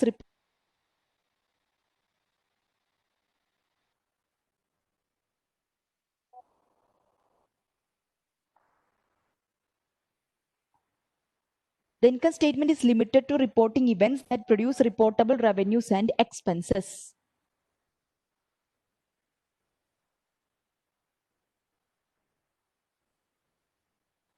limited to reporting event that produce reportable revenues and expenses. അതായത് ചില transactions ഉണ്ട് നമ്മൾ income സ്റ്റേറ്റ്മെന്റിൽ immediate ആയിട്ട് report ചെയ്യില്ല, ആ transactions ഒന്നും ഉൾപ്പെടുത്തില്ല. റവന്യൂസ് ആൻഡ് എക്സ്പെൻസ് മാത്രമേ നമ്മൾ ഇൻകം സ്റ്റേറ്റ്മെന്റിൽ ഇൻക്ലൂഡ് ചെയ്യുന്നുള്ളൂ. So not all revenues and expenses will be reported in the income statement. Only certain revenues and expenses which are included അല്ലെങ്കിൽ ബി റിപ്പോർട്ടഡ് അല്ലെങ്കിൽ റിപ്പോർട്ട് ചെയ്യാൻ പറ്റുന്നത് മാത്രമേ നമ്മൾ അവിടെ ചെയ്യുന്നുള്ളൂ. അപ്പോൾ നമ്മുടെ ഒരു ബിസിനസിന്റെ അല്ലെങ്കിൽ ഒരു കോംപ്രഹെൻസീവ് ഒരു ഫിനാൻഷ്യൽ റിസൾട്ട് പ്രൊവൈഡ് ചെയ്യുന്നു എന്ന് പറയാൻ വേണ്ടിയിട്ട് പറ്റില്ല. So these are the limitations of the income statement. Clear ആണോ?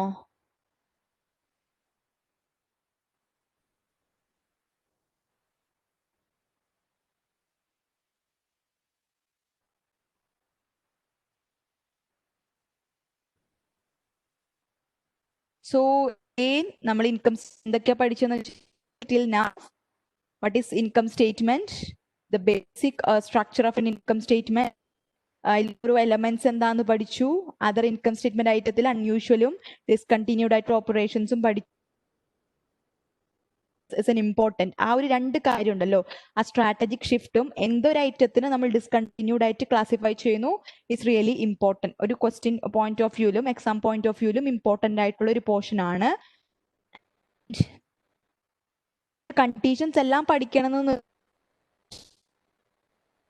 ഐഡിയ വെച്ചാൽ മതി. And benefits of income statement, limitations of you could ഒരു MCQ ക്വസ്റ്റ്യൻ ഒക്കെ പോലെ ചോദിച്ചിട്ടുണ്ടെങ്കിൽ you could answer. You could have a break.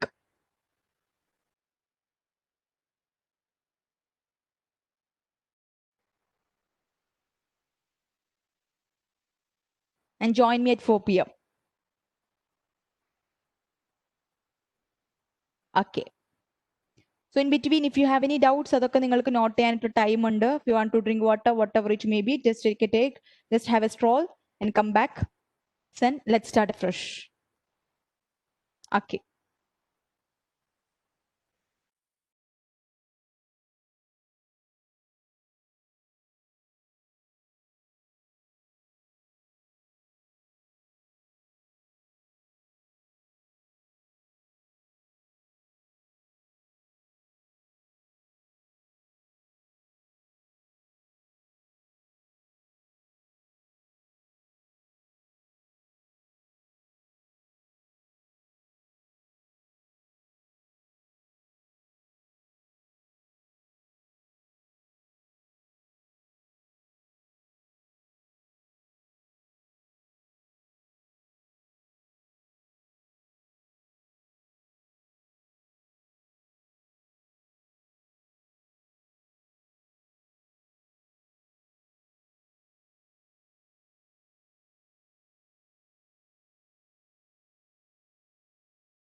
So coming back,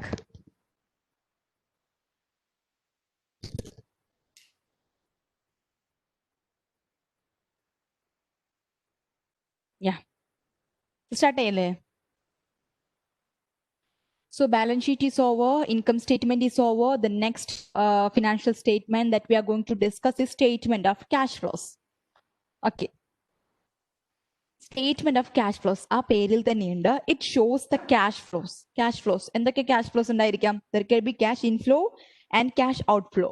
Cash inflowസിനെയും cash outflowസിനെയും നമ്മൾ represent ചെയ്യുന്ന അല്ലെങ്കിൽ റിപ്പോർട്ട് ചെയ്യുന്ന ഒരു സ്റ്റേറ്റ്മെന്റ് ആണ് statement of cash flows. The primary purpose of the statement of cash flows is to provide information regarding receipts and uses of cash, cash equivalents, restricted cash, and restricted cash equivalents for the company during a period of time. Or a particular period of time, receipts and uses. There will be receipts. Uses, payments of what? Of cash will be the cash equivalents will be the certain items. ഞാൻ പറഞ്ഞു, നമ്മൾ നേരത്തെ പറഞ്ഞു എന്ത് items ആണ് നമ്മൾ cash equivalent ആയിട്ട് treat ചെയ്യണേന്ന്. Cash equivalents will be the restricted cash will be the and restricted cash equivalents. So ഒരു particular period of timeൽ ഇതിന്റെ മൂവ്മെന്റ്സിനെ ഫ്ലോസിനെ നമ്മൾ റെപ്രസെന്റ് ചെയ്യുന്ന അതിനെ പറ്റിയിട്ടുള്ള ഇൻഫോർമേഷൻസ് പ്രൊവൈഡ് ചെയ്യുന്ന ഒരു സ്റ്റേറ്റ്മെന്റ് ആണ് statement of cash flows. Restricted cash means ആ ക്യാഷ് നമ്മളൊരു പർട്ടിക്കുലർ പർപ്പസിന് യൂസ് ചെയ്യാൻ വേണ്ടി മാത്രം പാടുള്ളൂ എന്ന് പറഞ്ഞിട്ടുണ്ടായിരിക്കും. That is restricted cash. Suppose ഒരു amount of cash it must be used for the payment of dividend എന്ന് പറയണമെങ്കിൽ that cash should only be used for paying dividend. മറ്റൊരു കാര്യത്തിന് യൂസ് ചെയ്യാൻ വേണ്ടി പറ്റില്ല. റെസ്ട്രിക്റ്റഡ് ക്യാഷ് ഈക്വലൻസ് എന്ന് പറഞ്ഞിട്ടുണ്ടായിരിക്കും. ഒരു പർട്ടിക്കുലർ പർപ്പസ് മീറ്റ് ചെയ്യാൻ വേണ്ടി മാത്രം നമ്മൾ എടുത്തു വെച്ചിരിക്കുന്ന ക്യാഷ് ഈക്വലൻസ് ആ ഒരു പർട്ടിക്കുലർ പർപ്പസിന് മാത്രമേ യൂസ് ചെയ്യാൻ വേണ്ടി പാടുള്ളൂ. So that all things. Okay. So the cash activities are broken down into three categories of activities in the statement of cash flows. Statement of cash flows നമ്മൾ പറഞ്ഞു ഇവയൊക്കെ കാര്യങ്ങളൊക്കെ നമ്മൾ റിപ്പോർട്ട് ചെയ്യുന്നു. And in the statement of cash flows, hope you may have come across the statement of cash flows in a format ഒക്കെ കണ്ടിട്ടുണ്ടായിരിക്കും. In which the cash activities or cash flows are divided into മൂന്ന് heads ആയിട്ട് നമ്മൾ divide ചെയ്തിട്ടുണ്ട്. What are they? Operating activities, investing activities, financing activities. Operating activities are the, investing activities are the, financing activities are the. അങ്ങനെ മൂന്ന് heads ആയിട്ട് divide ചെയ്തിട്ടുണ്ട്. Don't worry, you will be learning how to prepare a cash flow statement in detail in the coming session. Right. So here you are just having an introduction of this cash flow statement. മൂന്ന് operating activities means the cash flows relating to the basic operations of the business. അതാണ് ഈ operating activitiesൽ പെടുന്നുണ്ടാവുക. Investing activities എന്തായിരിക്കും? Investment, നമ്മൾ investment നടത്തുന്നത് വഴി ഉണ്ടായിരിക്കുന്ന cash inflows and outflows. Financing means the cash inflows and outflows relating to the financial activities undertook by the organization. That is the financing activities. And നമ്മൾ prepare ചെയ്യുന്ന financial സ്റ്റേറ്റ്മെന്റിൽ one of the major financial statement as the statement of cash flows. ഈ balance ഷീറ്റും income സ്റ്റേറ്റ്മെന്റിന് പുറമെ ഇത് statement of the cash flows need also to be presented. അഥവാ profit ആയിക്കോട്ടെ, നോൺ പ്രോഫിറ്റ് ആയിക്കോട്ടെ, പബ്ലിക് ആയിക്കോട്ടെ, പ്രൈവറ്റ് ആയിരിക്കോട്ടെ, ഒരു ബാലൻസ് ഷീറ്റും ഇൻകം സ്റ്റേറ്റ്മെന്റ് ഉണ്ടെങ്കിൽ അതിന്റെ കൂട്ടത്തിൽ ഈ സ്റ്റേറ്റ്മെന്റ് ഓഫ് ക്യാഷ് ഫ്ലോസും നമ്മൾ represent ചെയ്യുന്നുണ്ടായിരിക്കും.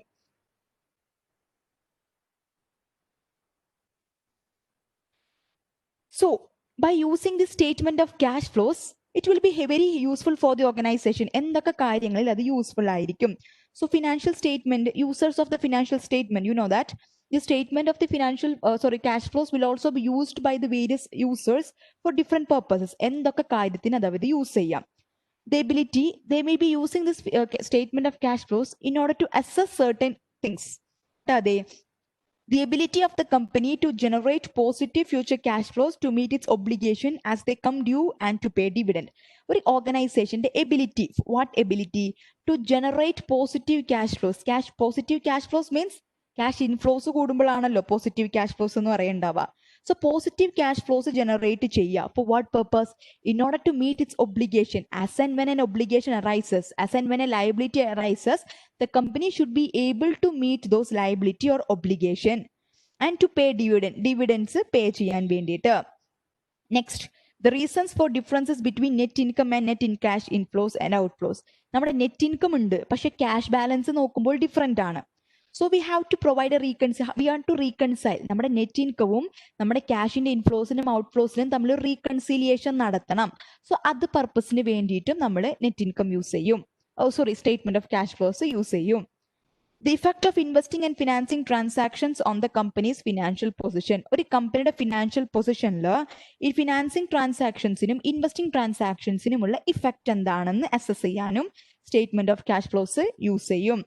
Next, the company's need for external financing. കമ്പനിക്ക് എക്സ്റ്റേണൽ ഫിനാൻസിങ്ങിന്റെ ആവശ്യകതയുണ്ടോ എന്ന് നോക്കാനും നമ്മൾ ഈ statement of cash flows എടുക്കും. So for what all purpose, in order to assess what all things we will be using this statement of cash flows, the statement of cash flows will be used by the entity to assess various things. What are they? The first one, the ability of the company to generate positive future cash flows to meet its obligation as they come due and to pay dividends. And the reasons for differences between net income and net cash inflows and outflows. Next, the effect of investing and financing transactions on the company's financial position. Next, the company's need for external financing. ഈ വക കാര്യങ്ങൾ assess ചെയ്യാൻ we will be using the statement of cash flows. Clear?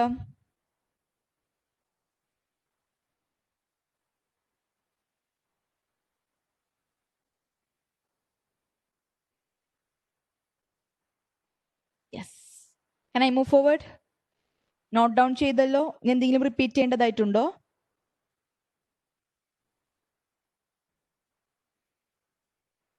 Do you have to repeat anything?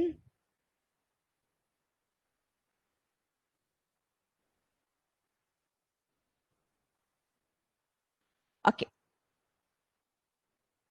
So the next one is, I hope you could see the slides. Next one is the benefits of the statement of cash flow. Statement of cash flows in the benefits ആണ് നമ്മൾ അടുത്തത് നോക്കാൻ വേണ്ടി പോകുന്നത്. The statement of cash flows provides the most information about cash and how the company receives and spends cash. എങ്ങനെ ക്യാഷുമായിട്ട് relate ചെയ്തിട്ടുള്ള informations provide ചെയ്യുന്നു. എങ്ങനെ കമ്പനി ക്യാഷ് റിസീവ് ചെയ്യുന്നു, ഏതൊക്കെ വഴി റിസീവ് ചെയ്യുന്നു, ഓപ്പറേഷൻസിൽ നിന്ന് എന്തൊക്കെ റിസീവ് ചെയ്യുന്നു, ഫിനാൻസിങ്ങിൽ നിന്ന് എന്തൊക്കെ റിസീവ് ചെയ്യുന്നു, ഇൻവെസ്റ്റിംഗിൽ നിന്ന് എന്തൊക്കെ റിസീവ് ചെയ്യുന്നു, and how is spending cash. Operation വഴി എന്തൊക്കെ സ്പെൻഡ് ചെയ്യുന്നു, ഫിനാൻസിങ് വഴി എന്തൊക്കെ സ്പെൻഡ് ചെയ്യണു, ഇൻവെസ്റ്റിംഗ് വഴി എന്തൊക്കെ സ്പെൻഡ് ചെയ്യണു. Next, it helps users to assess the ability of the company to generate positive future cash flows to meet its obligation as they come due and pay dividend. Yes, this was the topic that I have currently dealt. Next, it helps users to assess the reasons for differences between net income and net cash inflows and outflows. Net income, net cash inflows outflows തമ്മിലുള്ള ഡിഫറൻസിന് അതിന്റെ ഉണ്ടാകുന്ന കാരണങ്ങളെ assess ചെയ്യാൻ, to reconcile net income with the net cash flow. That. Next, it helps users to assess the effect of investing and financing transactions on the company's financial position. This topic നമ്മൾ പറഞ്ഞു. It helps users to assess the company's need for external financing. External financing, പുറമേന്ന് financing ആവശ്യമുണ്ടോ, അതിന്റെ ആവശ്യകതയെ assess ചെയ്യാൻ. A negative operating cash flow and a positive financing cash flow indicate the company is financing its operation with either debt or equity. അതായത് ഒരു operating cash flow, we know that the cash activities are divided as operating activity, investing activity and financing activity. ഇനി negative operating cash flow ആണെന്ന്, negative operating cash ഫ്ലോയും ഒരു positive financing cash flow ആണെങ്കിൽ what does it indicate? It indicate that the company is financing its operation with either debt or equity. ഒന്നില്ലെങ്കിൽ debt അല്ലെങ്കിൽ equity വെച്ചിട്ടാണ് finance ചെയ്യുന്നത്. ഓപ്പറേഷൻസിൽ നമ്മൾക്ക് പ്രത്യേകിച്ച് cash flow ഒന്നും ജനറേറ്റ് ചെയ്യുന്നില്ല. കാരണം നമ്മുടെ ഓപ്പറേഷൻസിൽ നിന്നുള്ള ക്യാഷ് ഫ്ലോ വെച്ചിട്ട് നമുക്ക് ഫിനാൻസ് ചെയ്യാൻ വേണ്ടി പറ്റണം. അതല്ലേ efficiency. If we are unable to finance the operations with the cash flows generated from operating activity, we are a failure. So debt use ചെയ്തിട്ടോ ഇക്വിറ്റി യൂസ് ചെയ്തിട്ടോ ആയിരിക്കും ഫിനാൻസ് ചെയ്യുന്നുണ്ടാവുക. An examination of the financing section of the statement will reveal whether debt or equity is being used. നമ്മുടെ എന്താ പറയുക, statement of cash ഫ്ലോസിന്റെ financing section ഉണ്ടല്ലോ, അതൊന്ന് ക്രോസ് എക്സാമിൻ ചെയ്യുകയാണെന്നുണ്ടെങ്കിൽ വി കുഡ് അണ്ടർസ്റ്റാൻഡ് ഡെറ്റ് ആണോ ഇക്വിറ്റി ആണോ നമ്മൾ യൂസ് ചെയ്യണമെന്നുള്ളത് നമുക്ക് മനസ്സിലാക്കാൻ വേണ്ടി പറ്റും. Next, lenders can use it to assess the ability of the company to repay a loan. ഇപ്പൊ ലെൻഡേഴ്സ് ഉണ്ടാവും, money lenders, the persons, creditors who have lent us money. So they will be assessing the company's ability to repay their loan. Loan തന്നിട്ടുണ്ടെങ്കിൽ അത് തിരിച്ചടക്കാനായിട്ടുള്ള കമ്പനിയുടെ എബിലിറ്റിനെ അവർ assess ചെയ്യുന്നുണ്ടാകാം. Next, investors can use it to determine if the company will be able to continue to pay its current level of dividends in the future or whether it might even be able to increase its dividend. Investors അതെന്തിന് use ചെയ്യാൻ വേണ്ടി പറ്റും? Company അതിന്റെ current level of dividend pay ചെയ്യാൻ, means current ഒരു dividend pay ചെയ്യുന്നുണ്ട്, ഇത് തുടർന്നും പേ ചെയ്യാനായിട്ടുള്ള എബിലിറ്റി ഉണ്ടോ, അത് പറ്റുമോ, അല്ലെങ്കിൽ ഡിവിഡൻഡ് ഇൻക്രീസ് ചെയ്യാൻ വേണ്ടി പറ്റുമോ. കമ്പനിക്ക് ക്യാഷ് ഫ്ലോസ് ഇല്ലാന്നുണ്ടെങ്കിൽ കൂടുതൽ ഡിവിഡൻഡ് കൊടുക്കുക എന്നുള്ളത് it is not a practical thing, right?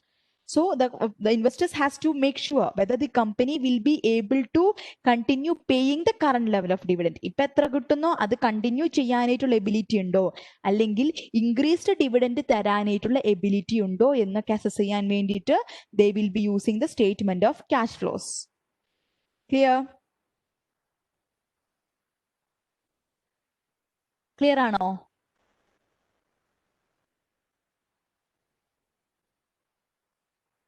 Yes.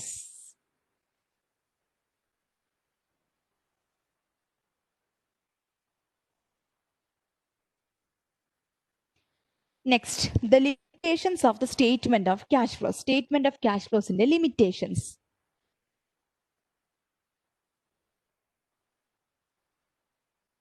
The statement of cash flows shows only how much cash was received and paid out for operating, investing and financing activities. അതായത് നമ്മൾക്ക് എന്ത് മാത്രമേ കാണിക്കുള്ളൂ? ഓപ്പറേറ്റിങ്ങിനും ഇൻവെസ്റ്റിങ്ങിനും ഫിനാൻസിങ്ങിനും വേണ്ടി നമ്മൾ റിസീവ് ചെയ്ത cash, നമ്മൾ പേ ചെയ്ത cash മാത്രമേ കാണിക്കുന്നുള്ളൂ.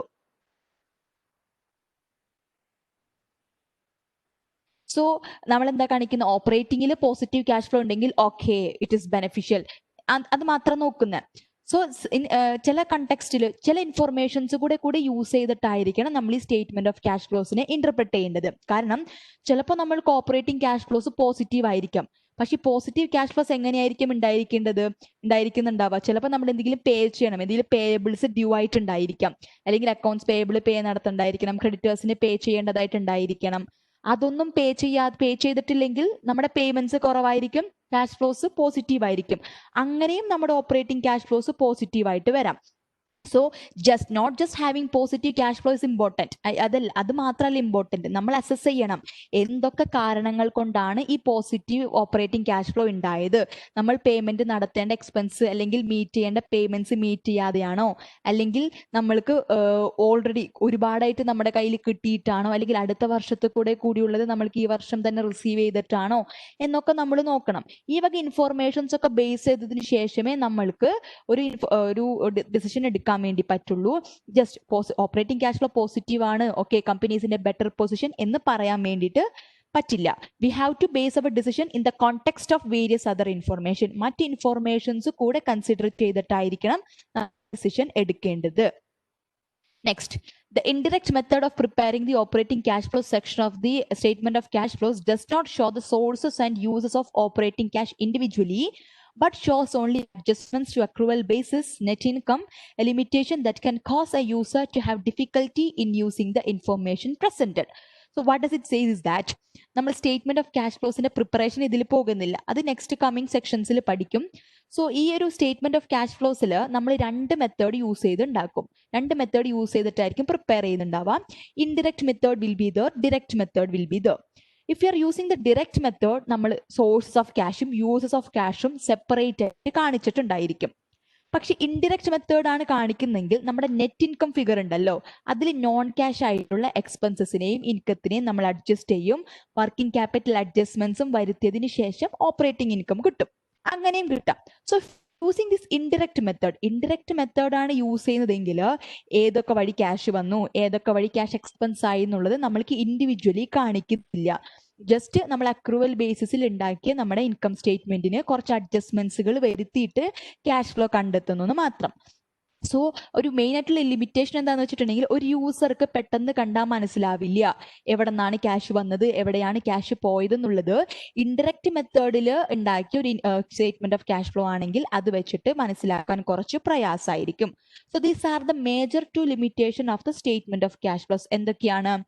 it must be it cannot be fully utilized, it cannot be fully trusted, because we have to interpret the statement of cash flows in the context of various other information.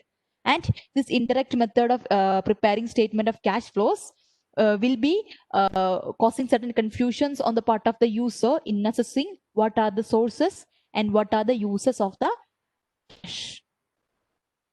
Clear ആണോ?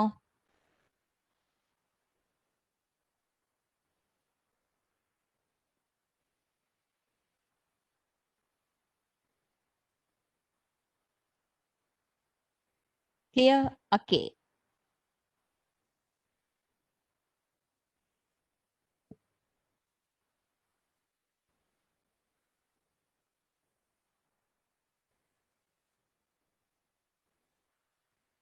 Yes.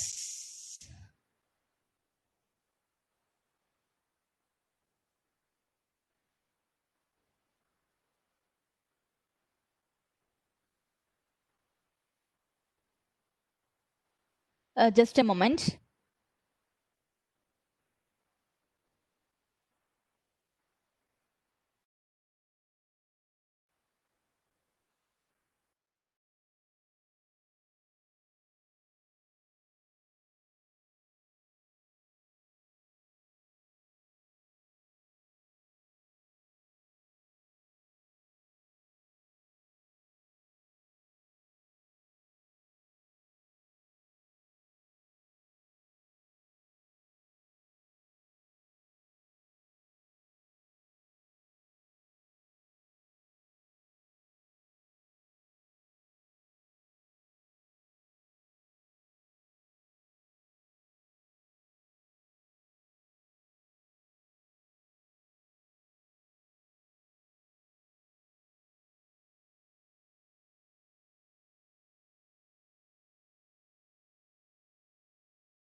Okay, can we continue?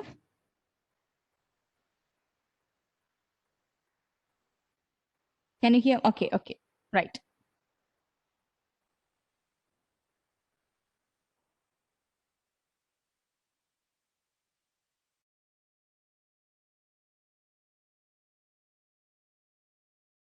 So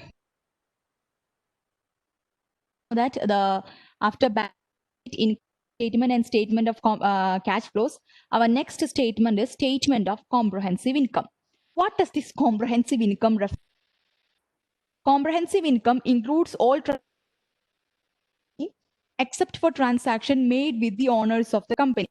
കമ്പനിയുടെ ഓണേഴ്സുമായിട്ടല്ലാതെ നമ്മൾ എടുക്കുന്ന നെയും നമ്മൾ comprehensive ഇൻകത്തിന്റെ പരിധിയിൽ ഉൾപ്പെടുത്തും.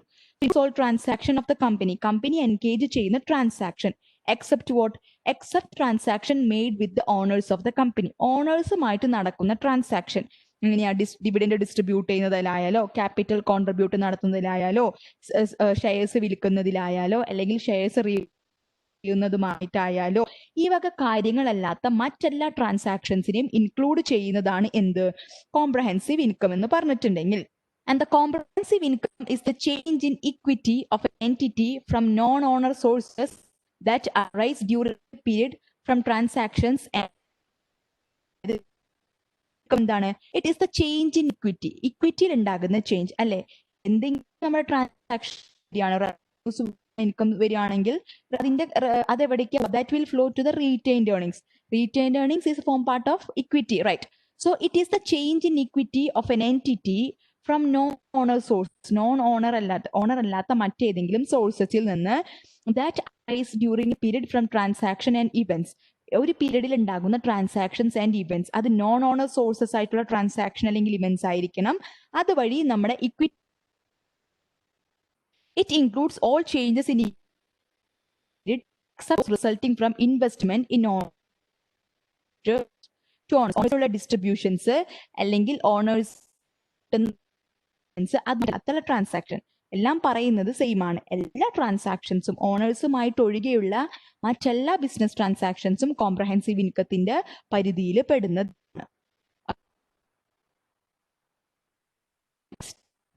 Comprehensive income includes everything on the income statement as some specific items that do not appear on the income statement. അപ്പോൾ എന്തായിരിക്കും ഇൻകം സ്റ്റേറ്റ്മെന്റിൽ ഇൻക്ലൂഡ് ചെയ്യുന്ന items plus some items which does not include in the income statement. Income സ്റ്റേറ്റ്മെന്റിൽ അതായത് total comprehensive income for a year സ്റ്റേറ്റ്മെന്റിൽ നിന്ന് നമുക്ക് കിട്ടുന്നത് or net loss. Net income അല്ലെങ്കിൽ net loss in the accumulated other comprehensive income. Accumulated other comprehensive അക്കൗണ്ടിൽ ഉണ്ടാകുന്ന മറ്റ് ട്രാൻസാക്ഷൻസും കൂടെ ചേർന്നതാണ് നമ്മുടെ total comprehensive income. So net income plus other comprehensive items we will get total comprehensive income. Thus total comprehensive income for a year is net income plus the amount of change during the year in the accumulated other comprehensive income. Observe the equity section of the balance sheet. You could find an item which is accumulate other comprehensive income. So അതൊരു figure ആണ്, permanent ആയിട്ട് ഒരു figure account ആണ്. അതിൽ നമ്മൾ periodically വരുന്ന എഫക്ട്സും കാര്യങ്ങളൊക്കെ റിസൾട്ടും ഒക്കെ റിപ്പോർട്ട് ചെയ്തുകൊണ്ടിരിക്കും. സോ ഈ ടോട്ടൽ കോംപ്രഹെൻസീവ് ഇൻകത്തില് ഈ അക്യുമുലേറ്റഡ് അതർ കോംപ്രഹെൻസീവ് ഇൻകവും നെറ്റ് ഇൻകം ഈ അക്യുമുലേറ്റഡ് അക്കൗണ്ടിൽ ഉണ്ടാകുന്ന ചേഞ്ചസ് രണ്ടും ഇൻക്ലൂഡ് ചെയ്യുന്നതായിരിക്കും നമ്മുടെ total comprehensive income.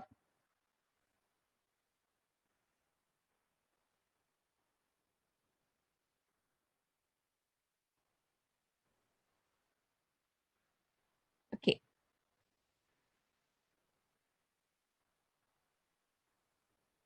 Next what are comprehensive income. Net income വരെയുള്ള കാര്യങ്ങൾ നമ്മൾ ഡിസ്കസ് ചെയ്തു അല്ലെ. ഇനി എന്താണ് ഈ അതർ കോംപ്രഹെൻസീവ് ഇൻകം ഐറ്റംസ്?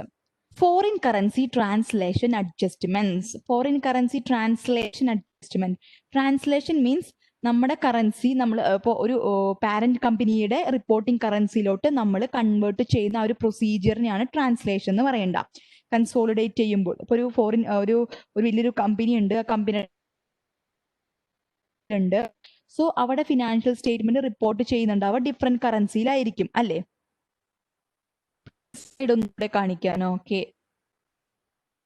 ഇതാണോ? ആ, okay, take it down. Okay.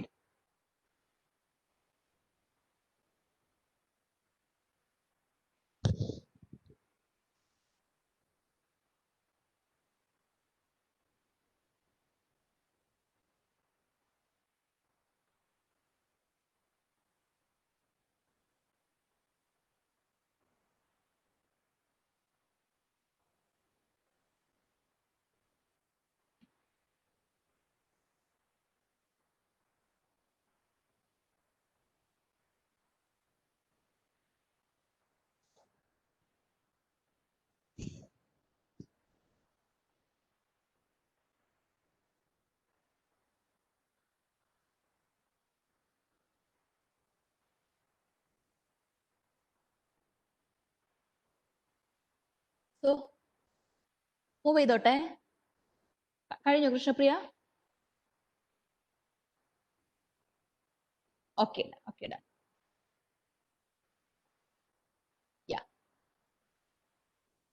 Foreign currency transfer എന്താ പറഞ്ഞപ്പോൾ നമ്മൾ പാരന്റ് കമ്പനി ഒരുപാട് സബ്സിഡിയറീസ് മറ്റു രാജ്യങ്ങളിൽ ഉണ്ടെങ്കിൽ we have to maintain our financial record as per the country in which we are functioning അല്ലെ? ഏത് രാജ്യത്താണോ നമ്മൾ ഓപ്പറേറ്റ് ചെയ്യുന്നത് ആ രാജ്യത്തെ കറൻസിയിൽ നമ്മൾ എന്തായാലും ഫിനാൻഷ്യൽ സ്റ്റേറ്റ്മെന്റ് മെയിൻറ്റെയിൻ ചെയ്യണം.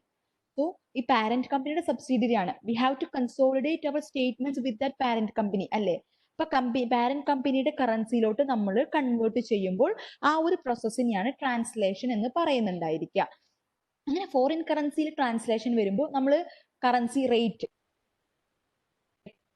ഡിഫറെന്റ് ആയിരിക്കും. ഓരോ ഐറ്റത്തിനെയും നമ്മൾ കൺവേർട്ട് ചെയ്യുന്ന റേറ്റ് ആയിരിക്കും. അങ്ങനെ അഡ്ജസ്റ്റ് ചെയ്യുമ്പോൾ അവിടെ വരുന്ന adjustments, foreign currency translation gains അല്ലെങ്കിൽ ലോസസ്, അത് നമ്മൾ അക്യുമുലേറ്റഡ് അതർ കോംപ്രഹെൻസീവ് ഇൻകത്തിലായിരിക്കും കാണിക്കേണ്ടാവുക. Next, gains and losses on foreign currency transaction. Foreign currency transactions ഒക്കെ അണ്ടർടേക്ക് ചെയ്യുമ്പോൾ അവിടെ വരുന്ന ഗെയിൻസും ലോസസും ഒക്കെ നമ്മൾ ഇതിന്റെ ഭാഗമായിട്ട് കാണിക്കും. Next, gain losses on intra-entity foreign currency transactions that are of a long-term investment nature when the entities to the transaction are consolidated, combined or accounted for by the equity method in the reporting entity's financial statement. അതായത് intra-entity, ഒരു കമ്പനിയുടെ ഉള്ളിൽ തന്നെ, ഒരു ഓർഗനൈസേഷന്റെ ഉള്ളിൽ തന്നെ intra-entity foreign currency transactions നടക്കുകയാണെന്നുണ്ടെങ്കിൽ അത് ലോങ് ടേം ഇൻവെസ്റ്റ്മെന്റ് നേച്ചറിലുള്ളതായിരിക്കണം. പിന്നെ നമ്മൾ അതിനെ കൺസോളിഡേറ്റ് ചെയ്യുമ്പോൾ ആ എൻറ്റിറ്റിനെ പാരന്റ് റിപ്പോർട്ടിംഗ് എൻറ്റിറ്റിയുമായിട്ട് കൺസോളിഡേറ്റ് ചെയ്യുമ്പോൾ, കമ്പൈൻ ചെയ്യുമ്പോൾ അല്ലെങ്കിൽ അക്കൗണ്ട് ചെയ്യുമ്പോൾ അവിടെ വരുന്ന ഗെയിൻസും ലോസസും ഒക്കെ എന്തിൽ വരും? അതർ കോംപ്രഹെൻസീവ് ഇൻകത്തിൽ പെടും. Gains and losses on derivative instruments that are designated as and qualify as cash flow hedge. Cash ഫ്ലോസിനെ ഹെഡ് ചെയ്യുന്നത്, ക്യാഷിന്റെ പ്രൈസ് കൂടുക പ്രൈസ് കുറയുക, അങ്ങനെ ക്യാഷ് ഫ്ലോസിന്റെ അതിനെ ഹെഡ് ചെയ്യാൻ, അതിന്റെ റിസ്ക് കുറയ്ക്കാൻ വേണ്ടി നമ്മൾ എടുക്കുന്ന ഡെറിവേറ്റീവ് ഇൻസ്ട്രുമെന്റ്സ് ഉണ്ടാകും. അതിൽ വരുന്ന ഗെയിൻസും ലോസസും അതർ കോംപ്രഹെൻസീവ് ഇൻകത്തിന്റെ പരിധിയിൽ പെടും. Do you want to note it down? After explaining all this, I will move back to the slides and you could take it down. Next, for derivatives that are designated in qualifying hedging relationships, the difference between change in fair value of the excluded components and the initial value of the excluded components recognized in earnings under a systematic and rational method. ഈ derivative ട്രേഡുമായി ബന്ധപ്പെട്ടിട്ടുള്ള കാര്യങ്ങളാണ്, ഒരു vast ആയിട്ടുള്ള കാര്യമാണ്. അതിൽ നമ്മുടെ initial difference അതിന് നമ്മളൊരു സിസ്റ്റമാറ്റിക് അല്ലെങ്കിൽ ഒരു എന്തെങ്കിലും ഒരു സൂട്ടബിൾ ബേസിസിൽ അലൊക്കേറ്റ് ചെയ്ത് കൊടുക്കും. അപ്പൊ ആ ഒരു ചേഞ്ചിനെ നമ്മൾ അതർ കോംപ്രഹെൻസീവ് ഐറ്റത്തിന്റെ പരിധിയിൽ പെടുത്തും. നോട്ട് ജസ്റ്റ് മച്ച് ഇമ്പോർട്ടൻറ്റ്, അതെന്താന്ന് നമ്മൾക്ക് പഠിക്കാനില്ല. Unrealized holding gains and losses on available for sale debt securities. Available for sale debt securities ന്റെ unrealized holding gains-ഉം ലോസസും നമ്മൾക്ക് റെക്കഗ്നൈസ് ചെയ്യാം. Unrealized holding gains and losses that result from a debt security being transferred into the available for sale category from the held to maturity category. Available for sale securityയുടെ ഗെയിൻസും ലോസസും, unrealised ഗെയിൻസും ലോസസും other comprehensive ആയിട്ടാണ്. അതേപോലെ തന്നെ previously held to maturity ആയിട്ട് categorise ചെയ്തിരിക്കുന്നത് ഇപ്പോൾ നമ്മൾ അവൈലബിൾ ഫോർ സെയിലിലോട്ട് ട്രാൻസ്ഫർ ചെയ്യുകയാണെങ്കിൽ അതിന്റെ അൺറിയലൈസ്ഡ് ഹോൾഡിംഗ് ഗെയിൻസും ലോസസും എന്തിൽ പെടും? അതർ കോംപ്രഹെൻസീവ് ഐറ്റത്തിൽ പെടും. Amounts recognized in other comprehensive income for debt securities classified as available for sale and held to maturity related to an other than temporary impairment if a portion of the impairment was not recognized in the earnings. അതായത് debt securities നമ്മൾ available for sale ആയിട്ടോ held to maturity ആയിട്ടോ നമ്മൾ classify ചെയ്തിട്ടുണ്ട്. അതിന് impairment നടത്തിയിട്ടുണ്ട്. Temporary അല്ലാത്ത permanent impairment നടത്തിയിട്ടുണ്ട്. അതിന്റെ ഏർണിങ്സ് നമ്മൾ ഏർണിങ്സിൽ റെക്കഗ്നൈസ് ചെയ്തിട്ടില്ല, ഇൻകം സ്റ്റേറ്റ്മെന്റ് റെക്കഗ്നൈസ് ചെയ്തിട്ടില്ലെങ്കിൽ ആ എമൗണ്ടും എന്തിൽ പെടും? അതർ കോംപ്രഹെൻസീവ് ഇൻകത്തിൽ പെടും. Next, subsequent decrease or increase in the fair value of available for sale debt security previously written down as impaired. Previously നമ്മൾ ഇമ്പയർ ചെയ്ത മീൻസ് വി റിട്ടൺ ഡൗൺ, അതിന്റെ വാല്യൂനെ നമ്മൾ write down ചെയ്തിട്ടുണ്ട്. ആ റൈറ്റ് ഡൗൺ ചെയ്ത value അല്ലെങ്കിൽ അതിനെ വീണ്ടും സബ്സീക്വന്റ് ആയിട്ട് വീണ്ടും ഡിക്രീസ് ആവുക, വീണ്ടും ഇമ്പയർഡ് ആവുക, അല്ലെങ്കിൽ ഇമ്പയർ ആയതിനെക്കാട്ടി കൂടുതൽ ഇൻക്രീസ് ഇൻ ഫെയർ വാല്യൂ വരിക. അങ്ങനെ ആ ഒരു ഇൻക്രീസിനെയും ഡിക്രീസിനെയും നമ്മൾ എന്തിൽ ഉൾപ്പെടുത്തും? അതർ കോംപ്രഹെൻസീവ് ഐറ്റത്തിൽ ഉൾപ്പെടുത്തും. Next, gains and losses associated with pension or other post-retirement benefits that are not recognized immediately as a component of net periodic benefit cost. അല്ലെങ്കിൽ പെൻഷന്റെ മസ്റ്റ് പോസ്റ്റ് റിട്ടയർമെന്റ് ബെനിഫിറ്റ്സും റിലേറ്റ് ചെയ്തിട്ടുള്ള ഗെയിൻസ് ലോസസ് ആ ഫണ്ട്സിന്റെ, and പെൻഷനും മറ്റു post retirement ബെനിഫിറ്റ്സും related service കോസ്റ്റുകൾ, അതിന്റെ credits, അതിന്റെ ഇൻവെസ്റ്റ്മെന്റുമായിട്ട് relate ചെയ്തിട്ടുള്ള കാര്യങ്ങളൊക്കെ. Transition assets or obligations associated with pension or other post-retirement benefits that are recognized immediately as a component of net periodic benefit cost. Pension അല്ലെങ്കിൽ post retirement benefits, post റിട്ടയർമെന്റുമായി relate ചെയ്തിട്ടുള്ള മറ്റെല്ലാ കാര്യങ്ങളും. In fair value attributable to instrument specific credit risk of liabilities for which the fair value option is elected. ചില ഇൻസ്ട്രുമെന്റ്സിന് നമ്മൾക്ക് fair value അല്ലെങ്കിൽ equity method elect ചെയ്യാൻ വേണ്ടി പറ്റും. ഫെയർ വാല്യൂ മെത്തേഡാണ് നമ്മൾ ഇലക്ട് ചെയ്തിട്ടുള്ളതെങ്കിൽ അതിന്റെ ഫെയർ വാല്യൂൽ ഉണ്ടാകുന്ന ചേഞ്ചസ് അതിനെ നമ്മൾ എന്തിൽ ഉൾപ്പെടുത്തും? അതർ കോംപ്രഹെൻസീവിൽ ഉൾപ്പെടുത്തും.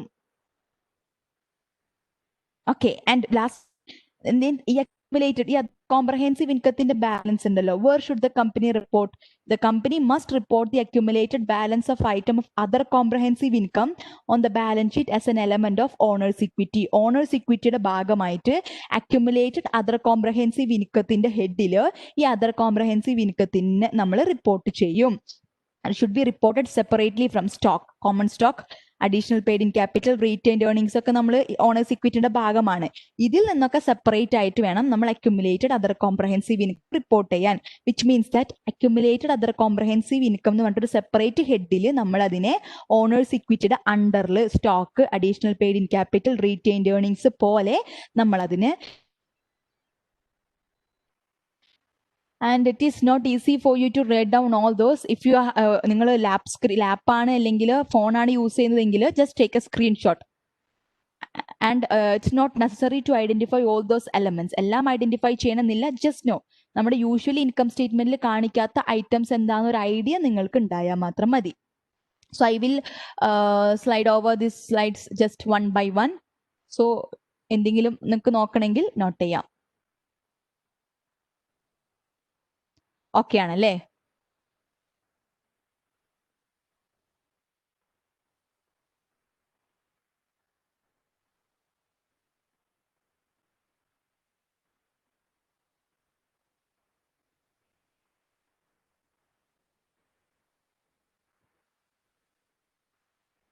ഓക്കെ അല്ലേ?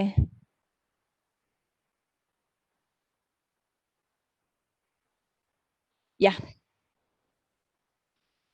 Next, statement of changes in stockholders' equity.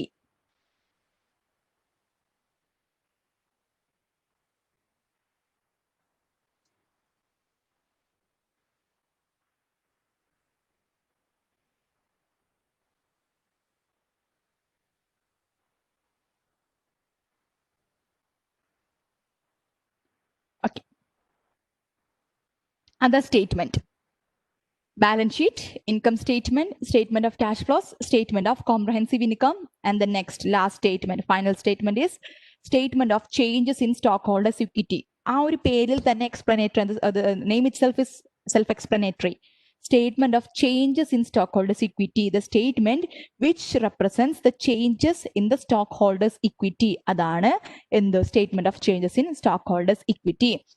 It reports the changes in each account in the stockholders' equity section of the balance sheet.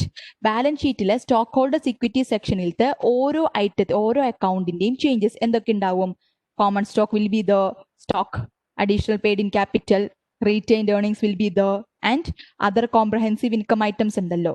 ഈ വക ഐറ്റംസിന്റെ എല്ലാത്തിനും ചേഞ്ച് നമ്മൾ റിപ്പോർട്ട് ചെയ്യുന്ന ഒരു സ്റ്റേറ്റ്മെന്റ് ആണ് statement of changes in stock holders equity.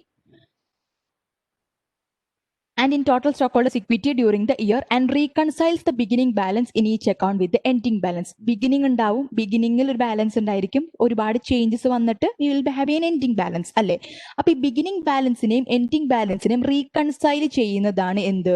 Statement of changes in stock holders equity, which means that we will represent the changes that is happening during a period in this statement of changes in stockholders equity. എന്തൊക്കെ കാരണങ്ങളായിരിക്കും നമുക്ക് ഊഹിക്കാലോ. So this is a statement of change format. ഒരു example ആണ്. എന്തൊക്കെ ഉണ്ടായിരിക്കും നമ്മുടെ changes in stock holders ഇക്വിറ്റിയുടെ ഭാഗമായിട്ട്? Will be having preferred stock ഉണ്ടെങ്കിൽ പ്രിഫേർഡ് സ്റ്റോക്ക്, കോമൺ സ്റ്റോക്ക് ഉണ്ടായിരിക്കും, additional paid in capital, retained earnings, accumulated other comprehensive income. ഇതായിരിക്കും ഒരു stock holders equity section balance ഷീറ്റിൽ നമ്മൾക്ക് കാണാവുന്ന ഐറ്റംസ്. ഇനി beginning balance will be reconciling it with the ending balance. ഇവിടെ നമ്മൾ 2 വർഷത്തെ ഒരു ചേഞ്ച് കാണിക്കുന്നുണ്ട്. നോക്കിയേ, December 31, 2011 ബാലൻസസ് ആദ്യം എഴുതിയെടുത്തു, എന്നിട്ട് ഓരോന്ന് കാണിച്ചു. ഫസ്റ്റ് നെറ്റ് ഇൻകം, ഈ വർഷം ഉണ്ടാക്കുന്ന ഇൻകം സ്റ്റേറ്റ്മെന്റ് നെറ്റ് ഇൻകം ആണെങ്കിൽ that will be added to the retained earnings. Loss ആണെങ്കിലോ റീറ്റെയിൻഡ് ഏർണിംഗ്സിന് നമ്മൾ കുറയ്ക്കും. പ്രിഫേർഡ് ഡിവിഡൻഡ് ഡിക്ലെയർ ചെയ്തിട്ടുണ്ടെങ്കിൽ ഡിവിഡൻഡ് ഡിക്ലെയർ ചെയ്യുമ്പോൾ എന്താണ് effect? That will be paid out of the retained earnings അല്ലേ. റീറ്റെയിൻഡ് ഏർണിംഗ്സ് കുറയും. കോമൺ ഡിവിഡൻസ് ഡിവിഡൻഡ് ഡിക്ലെയർ ചെയ്യുമ്പോൾ അത് റീറ്റെയിൻഡ് ഏർണിംഗ്സിൽ നിന്ന് കുറയും. Issuance of common stock, when common stock is issued common stock കൂടും. ഇനി അത് പ്രീമിയത്തിലാണ് ഇഷ്യൂ ചെയ്തിട്ടുണ്ടെങ്കിൽ അഡീഷണൽ പെയ്ഡ് ഇൻ ക്യാപിറ്റലും അവിടെ വരും. Other comprehensive income, net income അല്ലാതെ അതർ കോംപ്രഹെൻസീവ് ഇൻകവും ഇവിടെ ആഡഡ് അപ്പ് ആവും. വി വിൽ ഗെറ്റ് ആ ഒരു 2011-2012 അതായത് എൻഡിങ് ബാലൻസ് കിട്ടും. ആൻഡ് നെക്സ്റ്റ് അടുത്ത പീരീഡിൽ എന്താ? നെറ്റ് ഇൻകം, അടുത്ത preferred dividend, common stock issue ചെയ്യുന്നത്, അതർ കോംപ്രഹെൻസീവ് ഇൻകം, എന്തൊക്കെ ചേഞ്ച് ഉണ്ടോ അതിനെല്ലാത്തിനും ഓരോന്നായിട്ട് പെറുക്കി എഴുതി നമ്മൾ കാണിക്കുന്ന ഒരു സ്റ്റേറ്റ്മെന്റ് ആണ് statement of changes in stock holders equity, nothing else.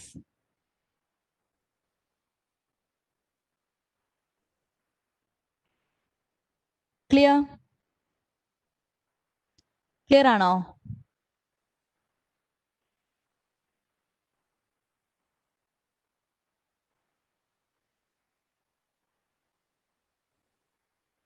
Okay,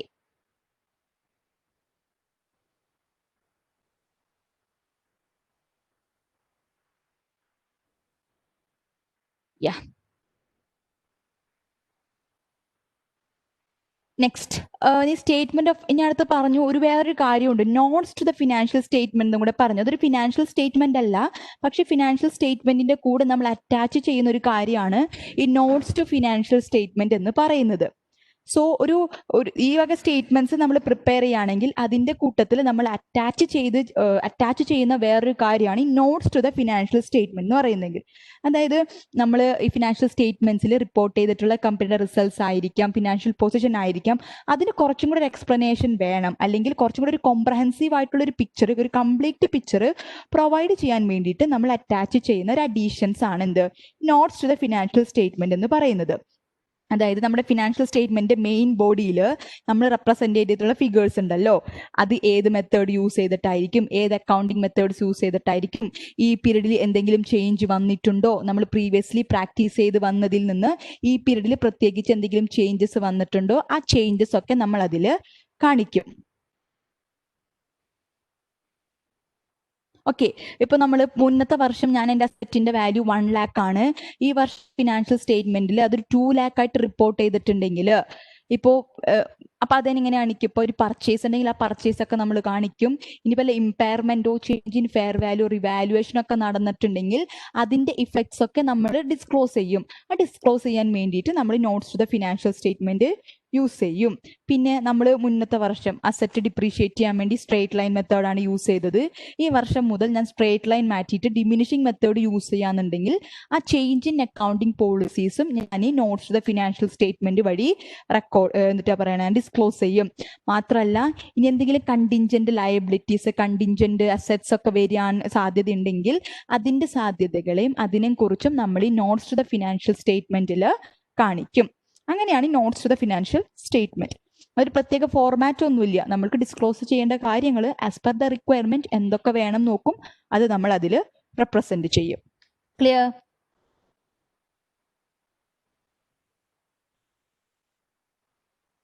clear ആണോ? Yes.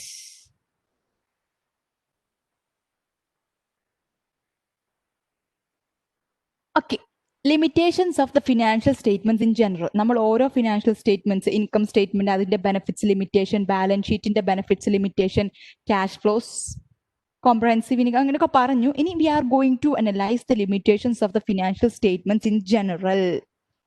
First one, measurements are made in terms of money. So qualitative aspects of the firm are not included. ഈ financial സ്റ്റേറ്റ്മെന്റിൽ നമ്മൾ എന്തൊക്കെ കാര്യങ്ങളാണ് report ചെയ്യുന്നത്?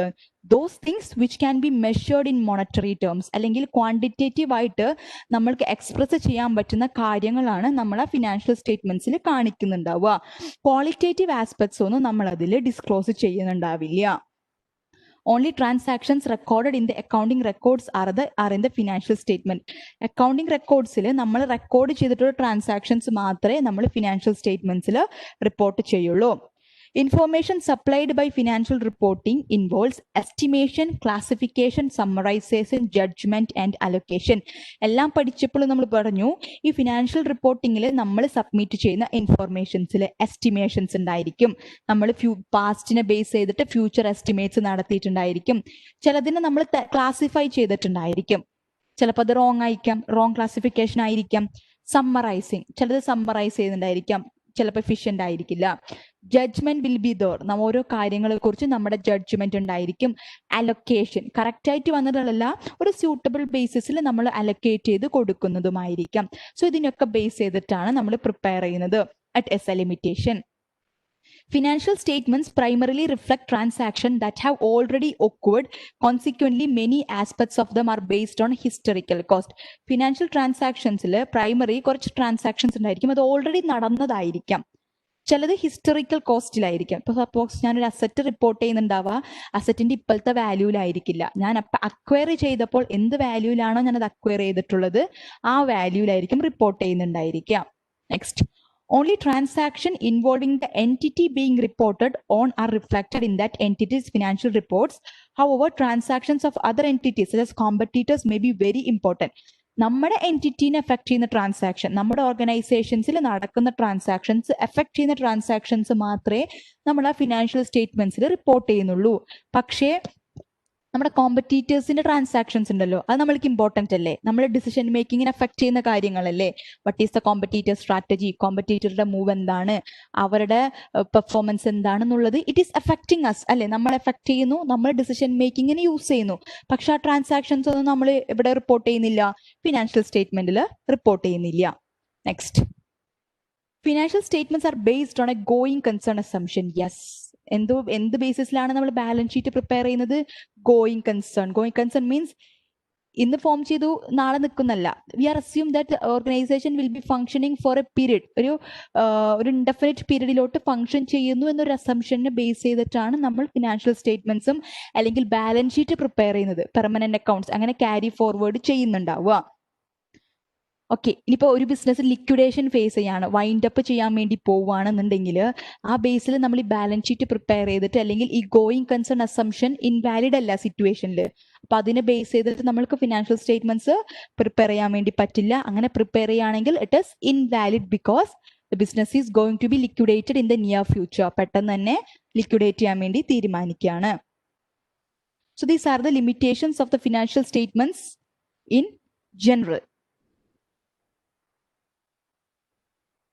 Clear?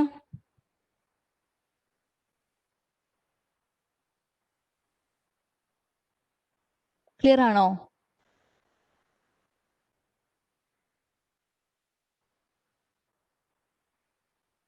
Yes.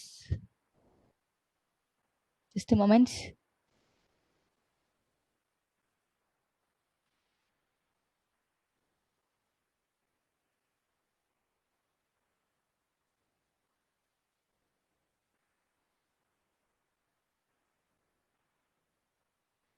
So do you have any doubts from the topics discussed till now? എന്തെങ്കിലും കാര്യത്തിൽ extra clarifications വേണോ? എന്തെങ്കിലും notes, എന്തെങ്കിലും നോട്ട്സ് നോട്ട് എന്തെങ്കിലും ഡൗട്ട്സ് ഉണ്ടെങ്കിൽ you could ask me.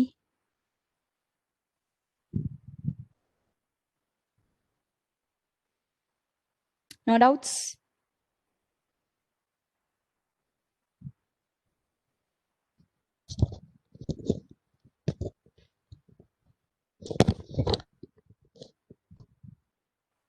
Doubts ഒന്നുമില്ല?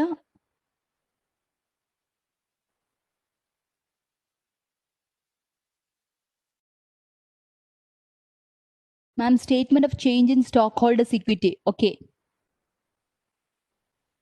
Oh, yeah. Let me show you.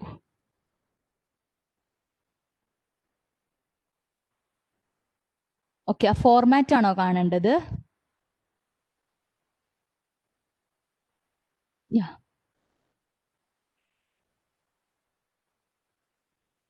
Slide കാണിക്കുന്നില്ലേ? കാണിക്കട്ടോ.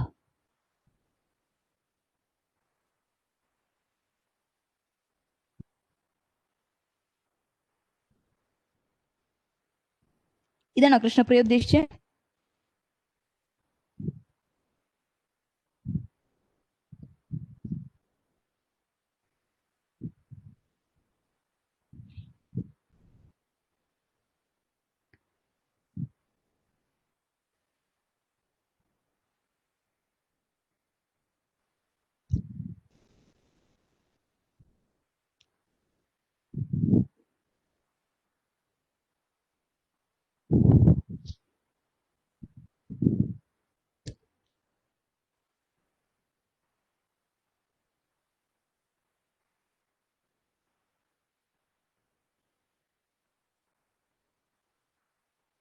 Done?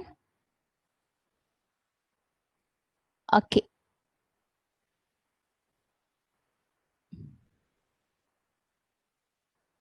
So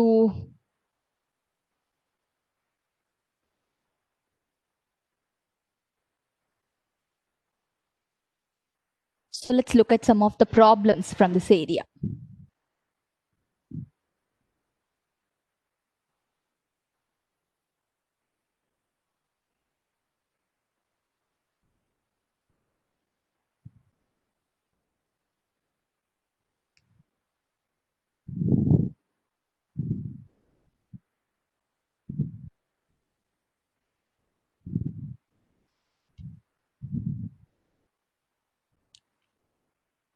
So we have completed our financial statements. So we are having next നമ്മൾക്ക് ഇനി statement of cash flows in the preparation ആണ്. I hope we could take it in a class, and in the next class you will be having a test. Test means നമ്മൾ unit test പോലെ നടത്തില്ലേ? I will be giving you 20 questions. ഈ ഒരു ഏരിയയിൽ ബന്ധപ്പെട്ടുള്ള MCQ questions കുറച്ചുണ്ടായിരിക്കും, കുറച്ച് fill in the blanks ഉണ്ടായിരിക്കും, true or false will be there. അങ്ങനത്തെ ഒരു 20 ക്വസ്റ്റ്യൻ്റെ test I will be providing you tomorrow. Okay?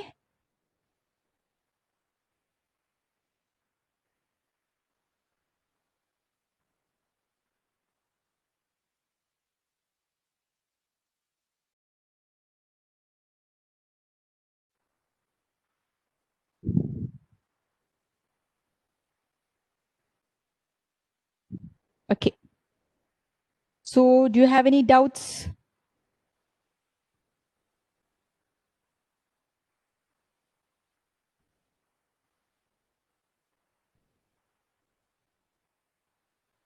So അടുത്ത ടോപ്പിക്സ് ഫ്രഷ് ടോപ്പിക് നാളെ നമ്മൾക്ക് ഡിസ്കസ് ചെയ്യാം. And topics that I'm supposed to discuss for today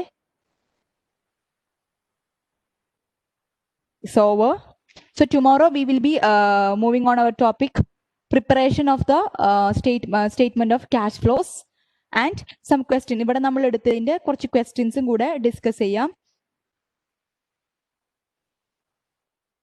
And next thing is the asset valuation ഏരിയയും കൂടെ നമ്മൾക്ക് cover ചെയ്യാവുന്നതാണ്.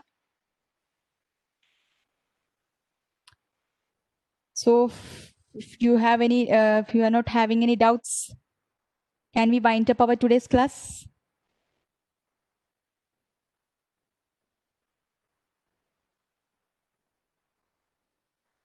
ഓക്കെ, ബിക്കോസ് അടുത്ത topic statement of cash ഫ്ലോസിന്റെ പ്രിപ്പറേഷൻ ആണ്. ഈ എൻഡിൽ അത് എടുത്തിട്ടുണ്ടെങ്കിൽ നിങ്ങൾക്കത് ക്ലിയർ ആയിട്ട് മനസ്സിലാവണമെന്നില്ല, ഒരു നമുക്ക് ഫിനിഷ് ചെയ്യാൻ വേണ്ടി പറ്റില്ല. So we will be starting fresh tomorrow. Good. So see you guys on tomorrow, and good evening everyone. Have a nice day. Thank you.